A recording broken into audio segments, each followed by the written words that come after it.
एसे रो weightage से माने धीरे धीरे धीरे कमी सारलानी मतलब धीरे धीरे बहुत गुडा पिला को एलिमिनेट करूछंती बा बहुत गुडा मार्क रो बायसनेस रहउची सो सिमिलर वे रे राइट एसे रो जो एग्जैक्ट रिक्वायरमेंट रहउची एसे रे एग्जैक्टली ओपीएससी कोन चाहूची जदे नि से जिंस को जानिबा निहाती दरकार I think rather than me right ସେଇଠି ଶିଖିବା ଅଲଗା କଥା କିନ୍ତୁ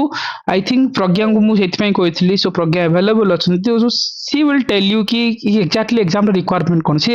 3 times ଇଣ୍ଟରଭ୍ୟୁ ଯାଇଛନ୍ତି right this is the third times and she cracked it all the sociology optional she also got a very good scores so exactly essay रो जो requirement every year गोटे good scoring रखिबा and essay को चिन्हिबा essay रो requirement कोन OPSC अनुसार so let's will learn from Pragya right so सेति मु प्रज्ञा को कहतली so Pragya is available so okay over to you Pragya okay so just do it okay प्रज्ञा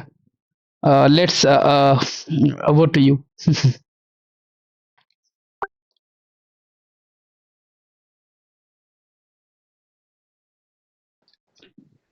हाँ प्रज्ञा सर मो वॉइस आछि तो हाँ हाँ वॉइस इज ऑडिबल हां सर माने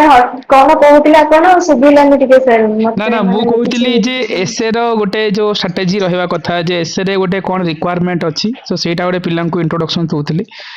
सो लेट्स सी कि मु सेटा कहूली जे प्रज्ञांकर लाइक सी आज हमको देखेबा जे एग्जाम रो जो रिक्वायरमेंट रे एसो केमति प्रेजेंट करबा बा एसए रो जो बेसिक नीड्स रहउची right Pragya so over the times तुम जो गोटे भल स्कोर आणुच सो एटलिस्ट एग्जाम रो रिक्वायरमेंट कौन रहा कथा ता उपरे एटलिस्ट पिलां पई तमरो session so over to you तो हेलो एवरीवन गुड इवनिंग तो मो प्रज्ञा आपण जो सर कहि सारिथिले मोर एथर रैंक 60 अछि तो तमो माने फर्स्ट क्लास मोर एडा होइछि के क्लास ट्रेनी जदि माने भूल की हो आग माने कहूछि टिके बियर विथ ମୁଁ ଆପଣଙ୍କୁ ଯେତିକି ଯାହା ବି ନଲେଜ ଅଛି ମୋର ଆଇ କ୍ୟାନ୍ ପାସ୍ ଅନ୍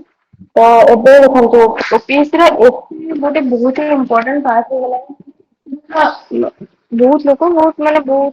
ଅଲଗା ଜିଏସ ରେ ହେଲା ଅପସନାଲ ଭଲ ମାର୍କ ରଖିକି ଷ୍ଟିଲ ଏସେ ରେ ମାନେ କମ ମାର୍କ ରଖିକି କଟି ଯାଉଛନ୍ତି ତ କିଛି ତ ଗୋଟେ ପ୍ରୋବ୍ଲେମ ହଉଥିବ ପିଲାମାନେ କୁହନ୍ତି ଆମେ ଲେଖିଲୁ ମାର୍କ ଦେଲେନି କଣ ହେଲା କିଛି ତ ପ୍ରୋବ୍ଲେମ ହଉଥିବ ଓପିଏସସି ର ଏସେ ମାନେ ମୁଁ ଯେତିକି ମାନେ ଖାତା ଦେଖିଛି ଯାହା ବି କରିଛି ଓପିଏସସି ଏସେ କପିକୁ ଓପିଏସସି ଏସେ କପିକୁ ବହୁତ ଭଲ ଚେକ୍ କରନ୍ତି ଆଉ ସେମାନେ ପଢନ୍ତି ଏସେ କପିଟାକୁ ସେମାନେ ପୁରା ମାନେ ପଢନ୍ତି ଏସେଟା ଯଦି ଲେଖିଲା ନା ଭଲ ମାର୍କ ଆସିବ ତ ସେଥିପାଇଁ ମାନେ ଯଦି ମୋ ହିସାବରେ ପଚାରିବେ ଗୋଟେ ଭଲ ଏସେ ଲେଖିବା ପାଇଁ ସବୁଠୁ ଅଧିକ ଯଦି ଜରୁରୀ କଣ ସେଟା ହେଲା କଣ୍ଟେଣ୍ଟ ହ୍ୟାଲୋ ସାର୍ ମୁଁ ଅଡିବୁଲ ତ यस यस यस प्रज्ञा ଆଜ୍ଞା ସାର୍ ମୁଁ କଣ୍ଟିନ୍ୟୁ କରୁଛି ସାର୍ ତ ଗୋଟେ ଭଲ ଏସେ ଲେଖିବା ପାଇଁ ଯଦି ମାନେ ଯଦି ଆପଣଙ୍କୁ ପଚାରିବେ କୋଉ ବେସିସରେ ଗୋଟେ ଏସେ ଚୁଜ୍ କରିବାର ଅଛି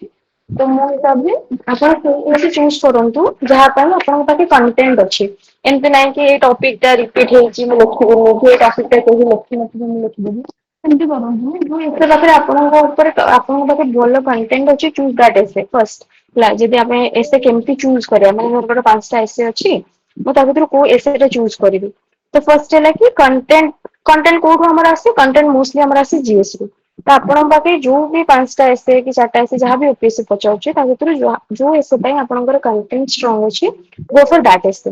ତ କଣ୍ଟେଣ୍ଟ ହଉଛି ଆପଣଙ୍କର ଗୋଟେ ବେସିସ୍ ବନିବ ଏସେ ରାଇଟିଂ ର based on the content you choose the topic ହେଲା ଯାହାର ବେଶୀ କଣ୍ଟେଣ୍ଟ ଅଛି ଯୋଉ ଏସେ କୁ ନେଇକି ଯେମିତି କଣ୍ଟେଣ୍ଟ ଇନ ଦ ସେନ୍ସ ମାନେ ଯାହାର ଆପଣଙ୍କ ପାଖେ ଧରକର ଗୋଟେ ଆପଣ ଗୋଟେ ଭଲ ଇଣ୍ଟ୍ରୋ ଲେଖିପାରିବେ ଭଲ ଗୋଟେ କନକ୍ଲୁଜନ ତାକୁ ଦେଇପାରିବେ ଡାଇଭର୍ସିଫାଏ କରିପାରିବେ ଏସେ କୁ ଆପଣଙ୍କ ପାଖେ ସପୋର୍ଟିଂ ଡାଟା ଫ୍ୟାକ୍ଟ ଆର୍ଗୁମେଣ୍ଟ ଅଛି ଏସେ ପାଇଁ ଆଉ ମାନେ ଆପଣ ଯୋଉ ଏସେଟାକୁ ପ୍ରେଜେଣ୍ଟ କରିପାରିବେ ଗୋଟେ ଭଲ ମ୍ୟାନରରେ ଗୋଟେ ଭଲ ଆନେକ୍ଡୋଟ ଅଛି ଧରକର ଆପଣଙ୍କୁ 3ଟା ଏସେ ସପୋଜେଡଲି ଆସୁଛି କିଛି କିଛି 3ଟା ଟପିକ ମାନେ 2ଟା ଲେଖିବାର ଅଛି 3ଟା ଏସେ ଆସୁଛି ତ କଣ ଚୁଜ୍ କରିବେ ନା 3ଟା ଗୋଟେ ଆସୁଛି ତ ମାନେ ଯାହାର ଗୋଟେ ଭଲ ଆପଣଙ୍କର ଗୋଟେ ଇଣ୍ଟ୍ରୋ ନା ମାନେ ମର୍ଣ୍ଣିଂ ସୋଜ ଦ ଡେ ଯଦି ଆପଣଙ୍କ ପାଖେ ଗୋଟେ ଭଲ ଇଣ୍ଟ୍ରୋ ଅଛି ଆପଣ ଗୋଟେ ଏସେ କୁ ଭଲ ଷ୍ଟାର୍ଟ ଦେଇ ପାରୁଛନ୍ତି ନା ଦେନ୍ ଆପଣ ଆରାମ ସେ ତାକୁ କଣ୍ଟିନ୍ୟୁ କଲେ ଭଲ ମାର୍କସ ଆସିବ ବୋଲି ମୋର ଆଶା ଧରକର ଆପଣଙ୍କ ପାଖେ क्लाइमेट ऊपर गोटे एसे पढ़ी फिलोसफिकल एसे जहाँ आप क्लाइमेट एंगल देखिए गोटे लिखिपारे कि गोटे धरकर जेंडर एंगल भी लिखिपारे आप पढ़ी तो आप पाखे धरकर जहाँ पाखे भल आर्ग्युमेंट अच्छे फर्स्ट से चूज करेंगे कि भल गोटे एनेक्डोट अच्छी गोटे बहुत ही टचिंग गोटे बहुत बड़ा एनेक्डोट अच्छी तो आपको स्टार्टिंग रू ही गोटे एज मिल जाव तो से गोटे एसे कौन कौन मैंने बेसिक आईडिया आपंकर गोटे मैंने कंटेंट दरकार तापर आप वैल्यू एडिशन करेंगे एसे जमती कि सपोर्टिंग दैट एग्जांपल्स देबे तो हे परियो तो आपण के माने कंटेंट बिना केबे एसे हुएनी जे आपण जीएस आंसर राइटिंग करंतु कि यह भी करंतु content is the king always गोटे भलो एसे लिखिया पई आपन को गोटे भलो कंटेंट तो निहाती दरकार तो कंटेंट ही दरकार अछि फर्स्ट तापर जेतरा आपण एसे लिखबे मु एमती करे आपण जेतरा फर्स्ट सबले केबे भी एसे डायरेक्ट लिखिबा को लागिबेनी ब्रेनस्टॉर्म करेंगे जो भी टॉपिक आप उठेबे से टॉपिक को आगे ब्रेनस्टॉर्म करेंगे सपोजली गोटे एसे आसला आपण माने एमती मो हिसाब रे जदी मते पचारिबे मु कोन करूथिली गोटे एसे उठाउथिली फर्स्ट गोटे धरकर दीटा टॉपिक अछि फर्स्ट आगो दीटा टॉपिक चूज करंतु देन आ अलगा कोन टॉपिक अछि ताको देखंतुनी नहीं टिके लिखि दउथिबी तापर भाबिबी कि हो ए एटा आरो उठि लिखि देथिले भलो होतंदा सेटा लिखि देथिले भलो होतंदा don't look at those topics first 2-3 minute नियंतु चूज द एसे कि हाँ मते ए दीटा एसे लिखियार अछि देन आ अदर टॉपिक्स को देखंतु भी नाही सो दैट कंफ्यूजन आ क्रिएट होबन तो आपण आगो कोन करिवे दीटा एसे फर्स्ट दीटा टॉपिक बाछिबे जहाँ पाके आपण पाके इनफ कंटेंट अछि तो तापरे जेतले आपण बाछि सब फर्स्ट मु एमती करथली किछि किछि लोक अछन दीटा एसे भाबिले तो दीटा आकर ब्रेनस्टॉर्मिंग करिया लागंती एकाथरे माने घर दीटा आकर एसे मैं एकाथरे ब्रेनस्टॉर्मिंग करबी लिखिबी बट मो ପାଇଁ सेटा वर्क करेनी मु गोटे एसे उठाए ताकू 10 ରୁ 15 मिनिट नेकी ब्रेनस्टॉर्मिंग करे ब्रेनस्टॉर्मिंग करके ताकू लिखे तापरे सेकेंड एसे नहीं तार ब्रेनस्टॉर्मिंग करे ताकू लिखे जदी आपण माने सेमती माने दीटा को एसे स्टार्टिंग रू माने ब्रेनस्टॉर्म करेबो तो एपट सेपट हो ना गोटे एसे आपण थरे भाबुथिबे पुणी ताकू लिखुथिबे पुणी आ गोटे को ताकू पुणी सेतळे भाबी सारिथिबे पुणी ताकू कनेक्ट करिया डिफिकल्ट हो तो ब्रेनस्टॉर्म करियार माने कोन होछि ब्रेनस्टॉर्म माने आपण गोटे पर्सपेक्टिव डेवलप करबे माने धरकर एई एसे आछि मु कोन एनेक्डोट टे लिखिबी ता देहरे मु कोन पॉजिटिव कोन लिखिबी माने कोन एक्चुअली पचारचे सेटा ताकू ब्रेक करबी एसर डिमांड को केमती मु मीट करि परिबी सेटा चेष्टा करबी तो पॉजिटिव कोन पॉइंट्स लिखिबो नेगेटिव पॉइंट्स कोन लिखिबो कोन कोन कोर्स मु ऐड करि परिबी कि कोन पर्सपेक्टिव्स मु देई परिबी केमिति ताकू गोटे बैलेंस्ड वे रे कंक्लूड करि परिबी तो मोस्टली एटा होची बेसिस गोटे एसे राइटिंग रो हैला तो तापरे माने जदि धर करो आपन माने मु कहि परिबी आपन कहि परिबी ऐसे आमे कोड रू स्टार्ट करि परिबी कोन कोड रू स्टार्ट करले तो बहुत माने बहुत लोग कोड रू भी स्टार्ट करंती तो किनु गोटे एनेक्डोट जेतले स्टार्ट करंती गोटे स्टोरी भलिया जणको माइंड रे इम्प्रिंट हे जाय ना तो तापरे से जिनसटा ताको बुझिया को बेटर आपण कोड रू भी स्टार्ट करि परिबे किछि नै तो एटा होची मेन होची माने कंटेंट ऊपर तो हम पछे देखो मो तो पढि क्लास देली मोर आज मेन फोकस रहबा आपन को वे ऑफ राइटिंग ता बुझिया पई केमती वे ऑफ राइटिंग ता एसर पंद्रह ना सिद्धांत तो देखो चलो पास कंटेंट समझने पाते कोना को वे रे आपन के कंटेंट थाए कंटेंट इले भी आपन कंटेंट प्रेजेंट करियर आसीबार अछि तो एसी एथिक्स और एसर बहुत सारा अलाइनमेंट अछि आपन कंटेंट मिल जिवो एथिक्स पेपर रु जीएस रु आपन न्यूज आर्टिकल्स पढुछंती एडिटोरियल्स पढुछन तो कंटेंट मिल जिवो बट आपन वे ऑफ राइटिंग ता माने आज मु फर्स्ट जदी किछि सेशन में यदि किछि कहया को चाहबी मोर जहा भी जति भी लिमिटेड नॉलेज अछि तादर जदी मु किछि शेयर करया को वे ऑफ राइटिंग तो वे ऑफ राइटिंग रे कोन माने हमें केमिति एसेटा को लिखिबा केमिति प्रेजेंट करबा जे सो दैट हमको माने गोटे भलो मार्क्स मिलिबो बा आम एसेटा अलगा लोक मानको भी टिके अलगा माने टिके न्यूआंस्ड हेतिबो टिके अलगा देखा जाउथिबो तो से भला तो गोटे वे ऑफ राइटिंग रे माने इंपोर्टेंट कोन हमर जेमति कि मु किछि किछि पॉइंट्स कहि परिबे अपन जे लिखि परिबे लिखिबे तो क्लैरिटी ऑफ थॉट बहुत इंपोर्टेंट गोटे ऐसे लिखिया पई फर्स्ट होची क्लैरिटी ऑफ थॉट बहुत इंपोर्टेंट एनालिटिकल एबिलिटी थिबार अछि आपण मानको आ गोटे फ्लो ऑफ द एसे बा पैराग्राफ लिंकेज होथवा दरकार से नाही कि किछि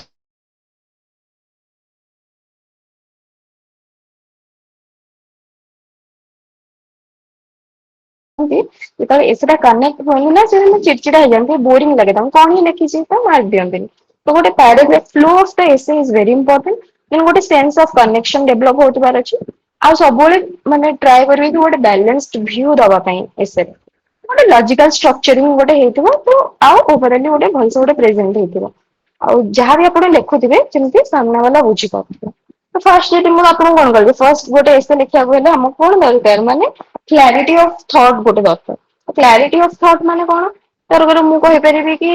ଯେମିତି ଏକ୍ସାମ୍ପଲ ଆମେ କ୍ଲାଇମେଟ ଚେଞ୍ଜ ଉପରେ ଧରକର କିଛି ବି ଗୋଟେ ଏସେ ପଢିଛି ଯୋଉଟା ଆମେ କ୍ଲାଇମେଟ ଚେଞ୍ଜ ଉପରେ ଲେଖୁଛେ। ତ କ୍ଲାଇମେଟ ଚେଞ୍ଜ ଉପରେ ମାନେ ଆମର ସେତିକି ଗୋଟେ ନଲେଜ ଥିବା ଦରକାର କ୍ଲାରିଟି ଅଫ ଥଟ୍ ଥିବା ଦରକାର କି ମୁଁ କଣ କଣ ଆର୍ଗୁମେଣ୍ଟ ପ୍ରୋଭାଇଡ କରିବି। କଣ କଣ ଡାଟା ଦେବି କି କଣ ଧରକର ମୁଁ ଗୋଟେ ଷ୍ଟେଟମେଣ୍ଟ ଲେଖିଲି କ୍ଲାଇମେଟ ଚେଞ୍ଜ ଉପରେ କି climate change is very devastating effect on earth ହେଲା ଯଦି ମୁଁ କହୁଛି ତ ତାକୁ ମୁଁ ସପୋର୍ଟ ତ କରିବି ନା କେମିତି ସପୋର୍ଟ କରିବି। ତାକୁ ସପୋର୍ଟ କରିବା ପାଇଁ ମୋ ପାଖେ ମାନେ କିଛି ଏକ୍ସାମ୍ପଲ ଫ୍ୟାକ୍ଟ ଡାଟା ଥିବା ଦରକାର ସେଇଟା ହିଁ ଆପଣଙ୍କୁ ଏସେ କୁ ଅଲଗା କରିବ। ସମସ୍ତେ ତ ଗପ ଭଳିଆ ଲେଖିଦେବେ ଭାଇ କ୍ଲାଇମେଟ ଚେଞ୍ଜ ରୁ ଏଇଆ ହଉଛି ସେଇଆ ହଉଛି ଏଇଟା ହେଲା ସେଇଟା ହେଲା ବଟ ଆପଣଙ୍କୁ ଏତେ ଅଲଗା କେମିତି ହବ ଯେତେବେଳେ ଆପଣ କ୍ଲାଇମେଟ ଚେଞ୍ଜ ରୁ ଆପଣ ଯୋଉ ଷ୍ଟେଟମେଣ୍ଟ ଟା କହିଲେ କି it has devastating effect on our planet ବା ଆର୍ଥ ତ କେମିତି ନା ଏଇଆ ହେଇଛି କଣ ହେଇଛି ଧର ଫର ଏକ୍ସାମ୍ପଲ ମୁଁ ଏବେ ମନେ ପକେଇ ପାରୁଛି ଯେତିକି ଭେନିଜୁଆଲା କଥା ଆମେ ଲେଖିବା ଭେନିଜୁଆଲାରେ ଆମେ ରିସେଣ୍ଟଲି ଜାଣିଛେ କି ତାର ସବୁ ଗ୍ଲେସିୟର୍ସ ଲସ୍ ହେଇଯାଇଛି ତ ଆପଣ ଗୋଟେ ଏକ୍ସାମ୍ପଲ ଦେଲେ ଏଇଟା କି କ୍ଲାଇମେଟ ଚେଞ୍ଜ ର ଏମିତି ଏମିତି ହେଇକି ଗ୍ଲେସିୟର୍ସ ଲୁଜ ହଉଛି ସି ଲେଭେଲ ରାଇଜ ହଉଛି ତ ଇନଣ୍ଡେସନ ହଉଛି ସୋର ଏରିଆଜ ରେ ପାଣି ପଶୁଛି ଲୋକମାନଙ୍କ ଡିସପ୍ଲେସମେଣ୍ଟ ହଉଛି କିଛି କିଛି ତାକୁ ଯଦି ଆପଣ ଡାଟା ତା ଦେହରେ ଦେଲେ କିଛି ଯୋଉ ରିପୋର୍ଟ ହେଲା ଯୋଉଟା ଆପଣ କଲେକ୍ଟ କରିଥିବେ ଧରକର କିଛି ନ୍ୟୁଜ ଆର୍ଟିକଲସ ରୁ ବା କୋଉଠୁ କଲେକ୍ଟ କରିଛନ୍ତି ତାକୁ ଟ୍ରାଏ କରିବେ ସେଠି ସବଷ୍ଟାନ୍ସିଏଟ କରିବା ପାଇଁ ସେଠି ଆପଣଙ୍କ କ୍ଲାରିଟି ଅଫ ଥଟ୍ ଟା ଏକ୍ସପ୍ରେସ ହବ। ନାଇଁ ଇଏ ଖାଲି କହିଦଉନି କି ଡିଭାସ୍ଟେଟିଂ ଇଫେକ୍ଟ ଅଛି ତାକୁ ପ୍ରୁଫ ବି କଲା କେମିତି ପ୍ରୁଫ କଲା ଗୋଟେ ସପୋର୍ଟିଂ ଆର୍ଗୁମେଣ୍ଟ ଗୋଟେ ଡାଟା ଫ୍ୟାକ୍ଟ ଦେଇକି ହେଲା। ତ ସେଇଟା ହଉଛି ଆଉ ବାକି କ୍ଲାରିଟି ଅଫ ଥଟ୍ ମାନେ କମନ ସେନ୍ସ ରୁ ବି ଆପଣଙ୍କର ଆସିବ। ଯେମିତି କି ଯୋଉ ବି ଏସେ ଥିବ ତାକୁ ଟିକେ ଟ୍ରାଏ କରିବେ କି ମାନେ ଯାହା ଟପିକ ପଚାରିଛି ଧରକର ଏ ଆଇ କଥା ପଚାରିଛି ଏ ଆଇ ହାମ୍ପର୍ସ ହ୍ୟୁମାନ ଡିଗ୍ନିଟି ନା କଣ ଗୋଟେ ପିୱାଇକ୍ୟୁ ଥିଲା। ତ ସବୁବେଳେ ଟ୍ରାଏ କରିବେ ସେଇ ଯୋଉ ଜିନିଷଟା ସେ ଯୋଉ ଡିଗ୍ନିଟି ସହିତ ରିଲେଟ କରିବାକୁ ଯେତେ ବି ଆପଣ ଏସେ ଲେଖନ୍ତୁ ଯୋଉ ବି ପାରାଗ୍ରାଫରେ ତାକୁ ବାରମ୍ବାର ସେଇ ଯୋଉ ରୋଟେଟ କରେଇବେ ଯାହା ଏସେ ପଚାରିଛି ତା ଚାରିପଟେ ରୋଟେଟ କରିବାକୁ ଟ୍ରାଏ କରିବେ। ହେଲା ଯେମିତି କି ମୁଁ ଲାଷ୍ଟ ଟାଇମ ଗୋଟେ ଏସେ ଲେଖିଥିଲି ଭ୍ୟାଲ୍ୟୁ ଆଉ ଭିଜିବିଲିଟି ଉପରେ ହେଲା ତାକୁ ମୁଁ ଏନଭାରମେଣ୍ଟ ର ଆଙ୍ଗେଲ ଦେଇଥିଲି ତ ମୁଁ ଏଠି ଟିକେ କହିବି ମୁଁ କଣ ଲେଖିଥିଲି। ତ ସେଠି ମୁଁ ଗୋଟେ ମାନେ ଗୋଟେ ପାଲାର ରିଭର ର ଗୋଟେ ଆନେକ୍ଡୋଟ ଟେ ଦେଇଥିଲି ନନ୍ଦୀ ହିଲ୍ସ ରୁ ସେ ବାହାରୁଥିଲା ମୁଁ ସର୍ଟ ରେ କହିଦଉଛି କଣ ଲେଖିଥିଲି। ତ ବାହାରୁଥିଲା ତ ସେଠି ଭ୍ୟାଲ୍ୟୁ ଆଉ ଭିଜିବିଲିଟି ମୁଁ ଏମିତି ଲିଙ୍କ କରେଇଥିଲି କି ସେ ଗୋଟେ ଡନ ଟାଇମ ରେ ମାନେ କେମିତି ମୁଁ ଲିଙ୍କ କରେଇଥିଲି ଆପଣଙ୍କୁ କହୁଛି ମାନେ ସେ କେମିତି ମାନେ ଏଇଠି ଯୋଉ ଫିଲୋସଫିକାଲ ଏସେରେ ସେ କେମିତି ଜାଣିବେ କି ଆଙ୍କର କ୍ଲାରିଟି ଅଫ ଥଟ୍ ଅଛି ବୋଲି। ତ ମୁଁ ସେଠି ମାନେ ଲେଖିଥିଲି ସେଟା ଏମିତି ଆନେକ୍ଡୋଟ ଷ୍ଟାର୍ଟ କରିଥିଲି କି ଜଣେ ଜେଜେମା ଆଉ ନାତି ସନ୍ଧ୍ୟା ସମୟରେ ପାର୍ଲାର ରିଭର ପାଖରେ ବସୁଛନ୍ତି ସେଟା ସେଠି ଜେଜେମା ତାଙ୍କର ତାଙ୍କ ନାତି କୁ କହୁଛନ୍ତି କି ମୁଁ ଏଠି ମାନେ ଏଇ ନଦୀରେ ତାଙ୍କ ଚାଇଲ୍ଡହୁଡ ମେମୋରି ସେ ମନେ ପକଉଛନ୍ତି। କେମିତି ତାଙ୍କ ଏଗ୍ରିକଲଚର ସଷ୍ଟେନ କରିଥିଲା ସେମାନେ କେମିତି ହାତ ବୁଡେଇକି ମାନେ ଏମିତି ଫିସ କାଢିକି ଆଣୁଥିଲେ। ବଟ ଏବେ ନିୟରଲି ସେଟା 4 ରୁ 5 କିଲୋମିଟର ବହୁଛି। କହିକି ସେଇଟା ତାଙ୍କ ଆଖିରେ ଲିଭାଇଯାଇଛି ସେ ସେଠି ଲିଭର ର ଭ୍ୟାଲ୍ୟୁ କଥା କହୁଛନ୍ତି। ବଟ ହାଉ ଏଭର ସେଠି ତାଙ୍କ ନାତି ଯିଏ ସେଠି ତାଙ୍କ ପାଖେ ବସିଥିଲେ ସେଠୁ ସନ୍ଧ୍ୟା ସମୟ ହେଇଯାଇଛି। ସେଠି ଗୋଟେ ଫ୍ୟାକ୍ଟ୍ରି ଅଛି ଯୋଉଠି ଗୋଟେ ରେଡ ଲାଇଟ ଟେ ଜଳୁଥିଲା। ତ ସେଠି ତାଙ୍କ ଫୋକସ ଗଲା ସେ ମାନେ ତାଙ୍କ ଗ୍ରାଣ୍ଡ ଚାଇଲ୍ଡ ର ଫୋକସ ଗଲା ସେ ରେଡ ଲାଇଟ୍ ଉପରେ ଆଉ ସିଏ ଭାବୁଥିଲେ ୱାଓ କେତେ ମାନେ ଗୋଟେ ବଡ ଫ୍ୟାକ୍ଟ୍ରି ଅଛି ତ ତାଙ୍କ ଆଟେନସନ ଟା ସିଆଡେ ଡାଇଭର୍ଟ ହଉଥିଲା। କି ତ ଭାଲ୍ୟୁ ଏଠି କଣ ଜେଜେମାଙ୍କ ପାଇଁ ଭାଲ୍ୟୁ କଣ ହେଲା କି ରିଭର ଗୋଟେ ରିଭର ର କେମିତି ସଷ୍ଟେନିଂ ପାୱାର କେମିତି ସେ ସିଭିଲାଇଜେସନ ସଷ୍ଟେନ କରିଛି। କଣ କରୁଛି ବଟ ଏଠି ସେ ଯୋଉ ଫ୍ୟାକ୍ଟ୍ରି ଟା ତିଆରି ହେଇଛି ସେଇ ସାଣ୍ଡ ୱେର କରିକି ସେଇ ଯୋଉ ୱେରିଙ୍ଗ କରିକି ରିଭର ର ନେଇକି ସେମାନେ ସେଠି ତିଆରି କରୁଛନ୍ତି ଫ୍ୟାକ୍ଟ୍ରି କିନ୍ତୁ ମାନେ ଏବେକା ଜେନେରେସନ ପାଇଁ ସେଇଟା ଭିଜିବଲ କଣ ଏଇଟା ଗୋଟେ ଫ୍ୟାକ୍ଟ୍ରି ସେଇଟା ଗୋଟେ ଇକୋନୋମିକ ଭାଲ୍ୟୁ ହେଇଗଲା ତ ଏଠି କଣ ରିପ୍ଲେସ ହେଲା ଭିଜିବିଲିଟି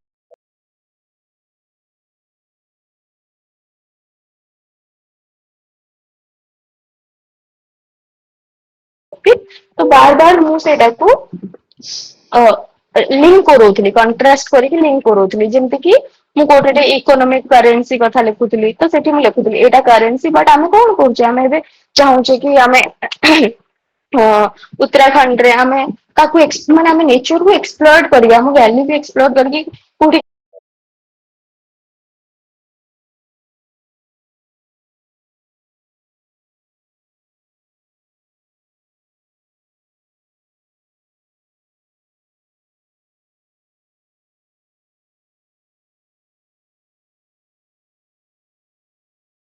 କି ଆମର ଇକୋନୋମିକ ଗ୍ରୋଥ ହଉଛି ବଟ୍ ଭ୍ୟାଲ୍ୟୁଜ ଆମ ହାପିନେସ ଇଣ୍ଡେକ୍ସ କେମିତି ଲ୍ୟାକ୍ କରୁଛି। ତ ଆପଣ ସେ ଗୋଟେ କ୍ଲାରିଟି ଅଫ ଥଟ୍ ଯଦି ଆପଣ ଡେଭଲପ କରିବେ ତ ତାକୁ ସବୁବେଳେ ଟ୍ରାଏ କରିବେ ଯାହା ବି ଆପଣଙ୍କର ମାନେ ଏତେ ପଡିଛି ତାକୁ କେମିତି ମାନେ ଯୋଉ ଟପିକ ଟା ପଡିଛି ବାର ବାର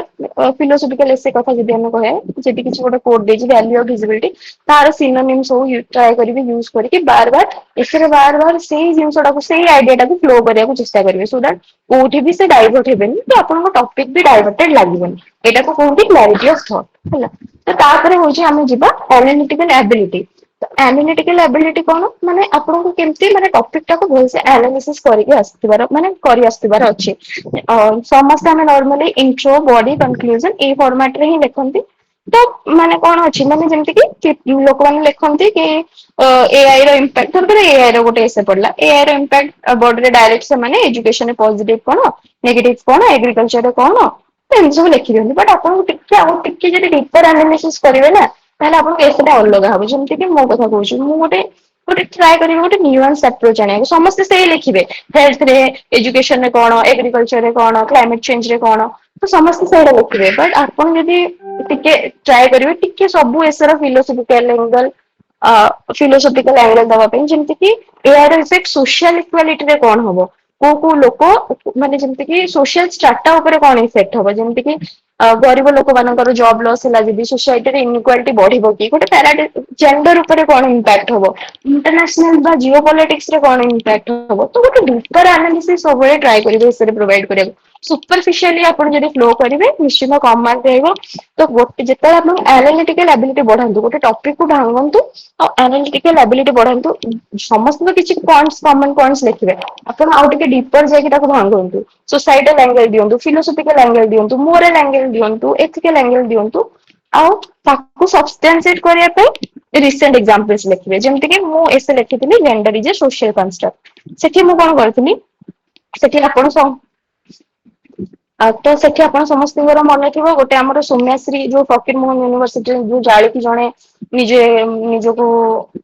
ଅଗ୍ନିରେ ଜାଳି ଦେଇଥିଲେ ସେଇଠି ମୁଁ ଲେଖିଥିଲି ଜେଣ୍ଡର ଇଜ ଏ ସୋସିଆଲ କନଷ୍ଟ୍ରକ୍ଟର ମୁଁ ସେଇ ଏକ୍ସାମ୍ପଲସ ଆଣିକି ଥୋଇଥିଲି କି ଜେଣ୍ଡର ଯଦି ଆଜି ସୋସିଆଲ କନଷ୍ଟ୍ରକ୍ଟ ହେଇଛି ତ ମୁଁ ତାର ଏକ୍ସାମ୍ପଲ ଦେଲି କାହିଁକି ଜେଣ୍ଡର ସୋସିଆଲ କନଷ୍ଟ୍ରକ୍ଟ ଦେଖନ୍ତୁ ସୌମ୍ୟାଶ୍ରୀ ସିଏ ଯାଇକି ସେଠି ସେ କହିପାରିଲେନି ଯେହେତୁ ସେ ଝିଅ ଥିଲେ ତାଙ୍କୁ ଏକ୍ସପେକ୍ଟ କରାହେଲା କି ସେ ଓବେ କରିକି ରହିବେ କାହା ଏଗେନଷ୍ଟ ରେ କମ୍ପ୍ଲେନ କଲେ ସୋସାଇଟି ତାକୁ କେମିତି ଦେଖିବ କି ସେ ଯଦି କମ୍ପ୍ଲେନ କଲେ ସୋସାଇଟିରେ ତାଙ୍କୁ ଆକ୍ସେପ୍ଟାନ୍ସ ମିଳିବନି ଗୋଟେ ଟାବୁ ଥିଲା। ନହେଲେ ସେ ଜଳିକି ମରି ନଥାନ୍ତେ ଯଦି ସେ କମ୍ପ୍ଲେନ କରିଥାନ୍ତେ ଟାଇମଲି ତାଙ୍କ କମ୍ପ୍ଲେନ ଆଡ୍ରେସ ହେଇଥାନ୍ତା ସେ ଆଜି ମରି ନଥାନ୍ତେ। ତ ଏମିତି ଜଣାଶୁଣା ଏକ୍ସାମ୍ପଲ ଯାହା ବି ଟପିକ ରେ ଅଛି ତାକୁ କଲେକ୍ଟ କରିବେ ଯେମିତି କି ସବୁ ଫିଲୋସଫିକାଲ ଏସେ ବି ପଢୁ ତାକୁ ଟ୍ରାଡିସନାଲ ୱେରେ ଆପଣ ଫିଲୋସଫିକାଲ ଏସେ କୁ ଏନଭାରମେଣ୍ଟ ଲାଇନରେ ନେଇପାରିବେ ଆପଣ ତାକୁ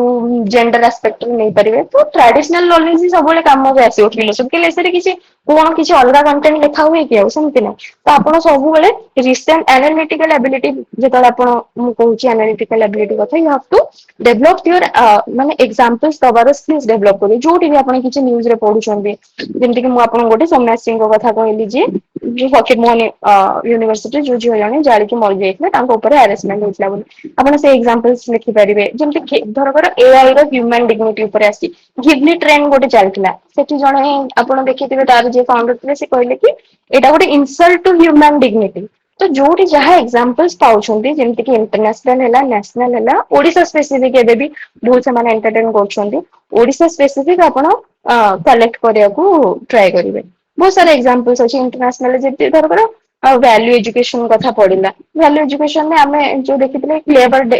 ଏକ୍ସାମ୍ପଲ ଦେଇପାରିବା କି କେମିତି ଭାଲ୍ୟୁ ନଥିଲେ ଏଜୁକେସନରେ କେମିତି ପ୍ରୋବ୍ଲେମ ହଉଛି ତ ଆମେ କେମିତି ଏକ୍ସାମ୍ପଲ ଦବା ଆମେ ଓସାମା ବିନ୍ ଲାଦେନଙ୍କ କଥା ଦବା ସିଏ ବି ବହୁତ ଇଣ୍ଟେଲିଜେଣ୍ଟ ଥିଲେ ବହୁତ ମାନେ ବହୁତ ହାଇଲି କ୍ୱାଲିଫାଏଡ ଥିଲେ ବଟ ସେ ଗୋଟେ କ୍ଲେଭର ଡେଭିଲ ବା ତାଙ୍କର ଭାଲ୍ୟୁ ନଥିଲା ଏଜୁକେସନରେ ତ ସେ one of the wanted terrorist ହେଇଗଲେ ତ ତମ ପାଖେ ସେମିତି ଯାହାବି ଏଇଟା ମୁଁ ମାନେ ସବଷ୍ଟାନ୍ସିଆଲ ଏକ୍ସାମ୍ପଲ ଦଉଛି କିଛି ଡାଟା ଫ୍ୟାକ୍ଟ ବି ଆପଣ କୋଟ କରିପାରିବେ ଆଜି ଏଇଠି ଏଇଟା ହେଇଛି କି ଏଇଠି ଆଇଏଲଓ ରିପୋର୍ଟ ଧରକର ମୁଁ ଏଆଇ ଦ୍ଵାରା ଜବ ଲସ୍ ହଉଛି ଗୋଟେ ଜାଗାରେ ଲେଖୁଛି ତ ତାକୁ ସବଷ୍ଟାନ୍ସିଏଟ କରିବି କି ଆଇଏଲଓ ରିପୋର୍ଟ ବାହାରିଛି କି by so and so by supposedly by 2030 10 lakh ବା 10 crore ପିପଲ ବି ମାନେ ଇଣ୍ଡିଆରେ 10 କୋଟି ଲୋକଙ୍କର ଜବ୍ ଲସ୍ ହେଇଯିବ ତ ମୁଁ ସେଇଟା କୋଟ କରିବି ତ ସେଠି ସିଏ କଣ ଜାଣିବେ ୟା ପାଖେ ଏକ ତର୍କ କରିବାର ମାନେ ଇଏ ତର୍କ ବି କରୁଛି ତର୍କକୁ ପ୍ରୁଭ୍ ବି କରୁଛି ଡାଟା ଓ ଫାକ୍ଟସ ଦେଇକି ପଏଣ୍ଟ ଦେଇକି that is the analytical ability okay third is ଯଦି ଆପଣ ଲେଖୁଛନ୍ତି ମତେ ଲାଗେ କି ଗୋଟେ ଏସେରେ बहुत ही जदि भी हो बहुत ही हाई फाई वर्ड्स लिखिया दरकार नहीं, किंतु किछि किछि एसर डिमांड अनुसार टेक्निकल टर्म्स और टर्मिनोलॉजीज आपको लिखिया पड़िबो। जरकर आपण लिखुଛନ୍ତି एनवायरमेंट पॉल्यूशन विषय तो सेठी आपण लिखिबे polluter pay principle, waste to wealth eco environment impact assessment तो किछि किछि कीवर्ड्स रो बहुत इंपोर्टेंस अछि। तो थर्ड हला आपण को मु जदी कहबी सेकंड आपण कोन कहले एनालिटिकल एबिलिटी दरकार then third is technical terms and terminology सेटा बहुत इंपोर्टेंट एसे तो जहाँ ऊपर एसे लिखुଛନ୍ତି जो टॉपिक ऊपर एसे लिखुଛନ୍ତି तार किछि किछि कीवर्ड्स आपण पाखे थिबा दरकार। एबे तो चैट जीपीटी हे गलानी आपण एजुकेशन ऊपर एसे लिखिबे तो पचार देबे एजुकेशन ऊपर किछि किछि टर्मिनोलॉजीज कहंतु जोटा कि माने आई कैचिंग टर्मिनोलॉजी जोटा मो एसे रहा दरकार बेसी हाई फाई कि डिफिकल्ट नै किंतु जोटा नॉर्मली के धर कर लिखन थे मुझे लिखिबी सो दैट मो एसेटा टिके अपीलिंग हबो जे पढुथिबे से बोर हेबे। तो धर जेमति आपण कहली एनवायरमेंट धर जियो पॉलिटिक्स ऊपर मु किछि एसे लिखुची जेमति कि स्ट्रेटेजिक ऑटोनॉमी गोटे वर्ड हला मु एटी किछि किछि लिस्ट बनेइथि मो को जोथरा आपण को शेयर करछि। तो स्ट्रेटेजिक डिटरेंस हला सप्लाई चेन रेजिलियंस ए सब वर्ड हमें बहुत सुनुचे बट से मन पड़ेनि एसे लिखला फ्लोर मन पड़ेनि तो आपण टिके देखिबी जाइथिबे कि को टॉपिक रे किछि किछि भलो भलो वर्ड्स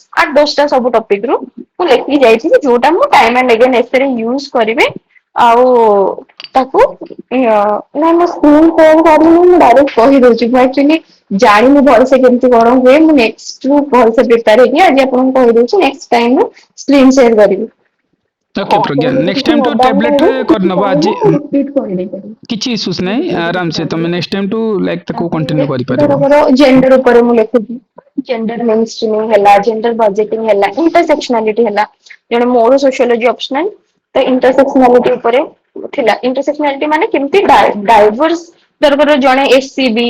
काटू से फीमेल दैट से पुअर केमती माने ए तीनटा का जिंसर इंपैक्ट एका करे पड़ी कि आहुरी एडवर्स ही जाए जेंडर इंपैक्ट ता गोटे जिंसर पोवर्टी तो पोवर्टी अछि जदी तो जने जदी एक तो फीमेल जने जदी तापरे तांकर कास्ट और क्लास गरिबो तो केमती इंपैक्ट आहुरी एडवर्स हो जाए तुमको ऊपर तो सही भले क्लाइमेट चेंज ऊपर लिखले आपण क्लाइमेट न्यूट्रलिटी कथा लिखिबे क्लाइमेट जस्टिस कथा लिखिबे नेचर बेस्ड सॉल्यूशंस कथा लिखिबे सेटा गोटे आ गोटे धर एआई ए बहुत ट्रेंड रे अछि एआई आ आपण को जे फिलोसॉफिकल एसे एआई रा एंगल दे परिबे तो एआई रो जेतल लिखछन गोटे मु पढेतली गोटे जगह रे एआई मिस अलाइनमेंट तो मिस अलाइनमेंट माने कोन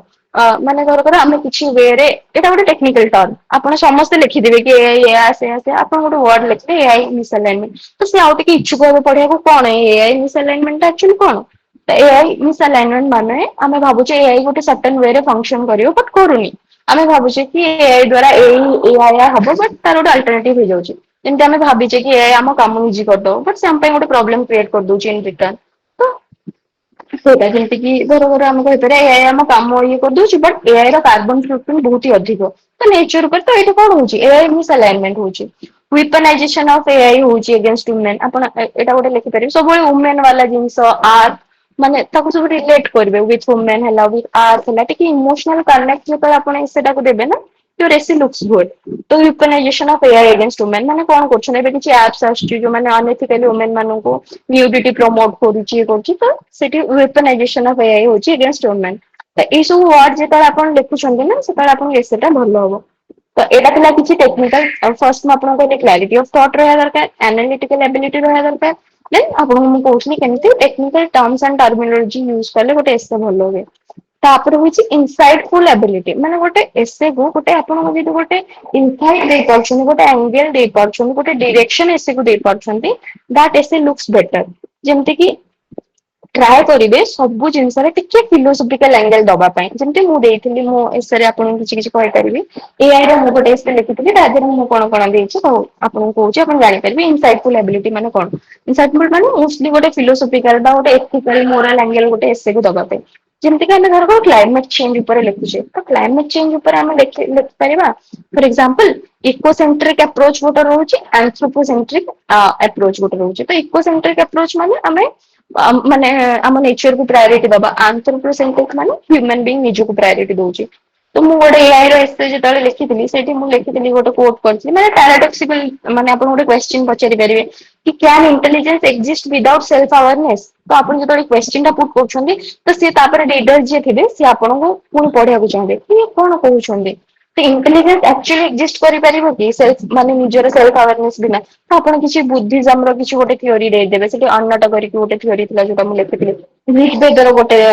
ମାନେ ୱାର୍ଡ ଥିଲା ପ୍ରଜ୍ଞାନମ ବ୍ରହ୍ମ ମାନେ କନସିୟସନେସ ଇଜ ଡିଭାଇନ ତ ଯଦି କନସିୟସନେସ ନାହିଁ ଏଆଇ ପାଖରେ ଯଦି ସେ କନସାଇଜ ଆଉ ମାନେ କନସିୟସନେସ ନାହିଁ ତ ଏଆଇ କଣ ହ୍ୟୁମାନ ଇଣ୍ଟେଲିଜେନ୍ସ କୁ ରିପ୍ଲେସ କରିପାରିବ କି କ୍ୱେଶ୍ଚିନ୍ ପୁଟ୍ କରିବେ ତାକୁ ସପୋର୍ଟିଂ ଆର୍ଗୁମେଣ୍ଟ ଦେବେ ଏମିତି କିଛି କିଛି ଇନସାଇଟଫୁଲ ଜିନିଷ ଲେଖିକି ଯେମିତି କି ଆପଣ କୋଟ କରିବେ ଋଗ୍ବେଦ କୋଟ କଲେ ଆଉ ଫିଲୋସୋଫର ମାନଙ୍କୁ କୋଟ କରିବେ ହେଲା ଜଣେ ଯେମିତି ଆମେ ଆନିକ ବୋଧେ ଥିଲେ ଜଣେ ସେଟା ଯୋଉ ସାଇଲେଣ୍ଟ ସ୍କ୍ରିନ୍ ଜଣେ ଲେଖିଥିଲେ ସେଇଟା ଆପଣ ଏନଭରନମେଣ୍ଟରେ ଧରକର କୋଟ କରୁଛନ୍ତି କେମିତି କେମିତି ଡିଭାସ୍ଟିଂ ଇଫେକ୍ଟ ରହୁଛି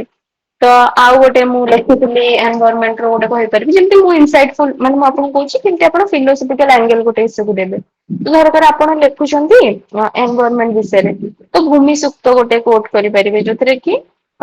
ଥିଲା କଣ ଭୂମି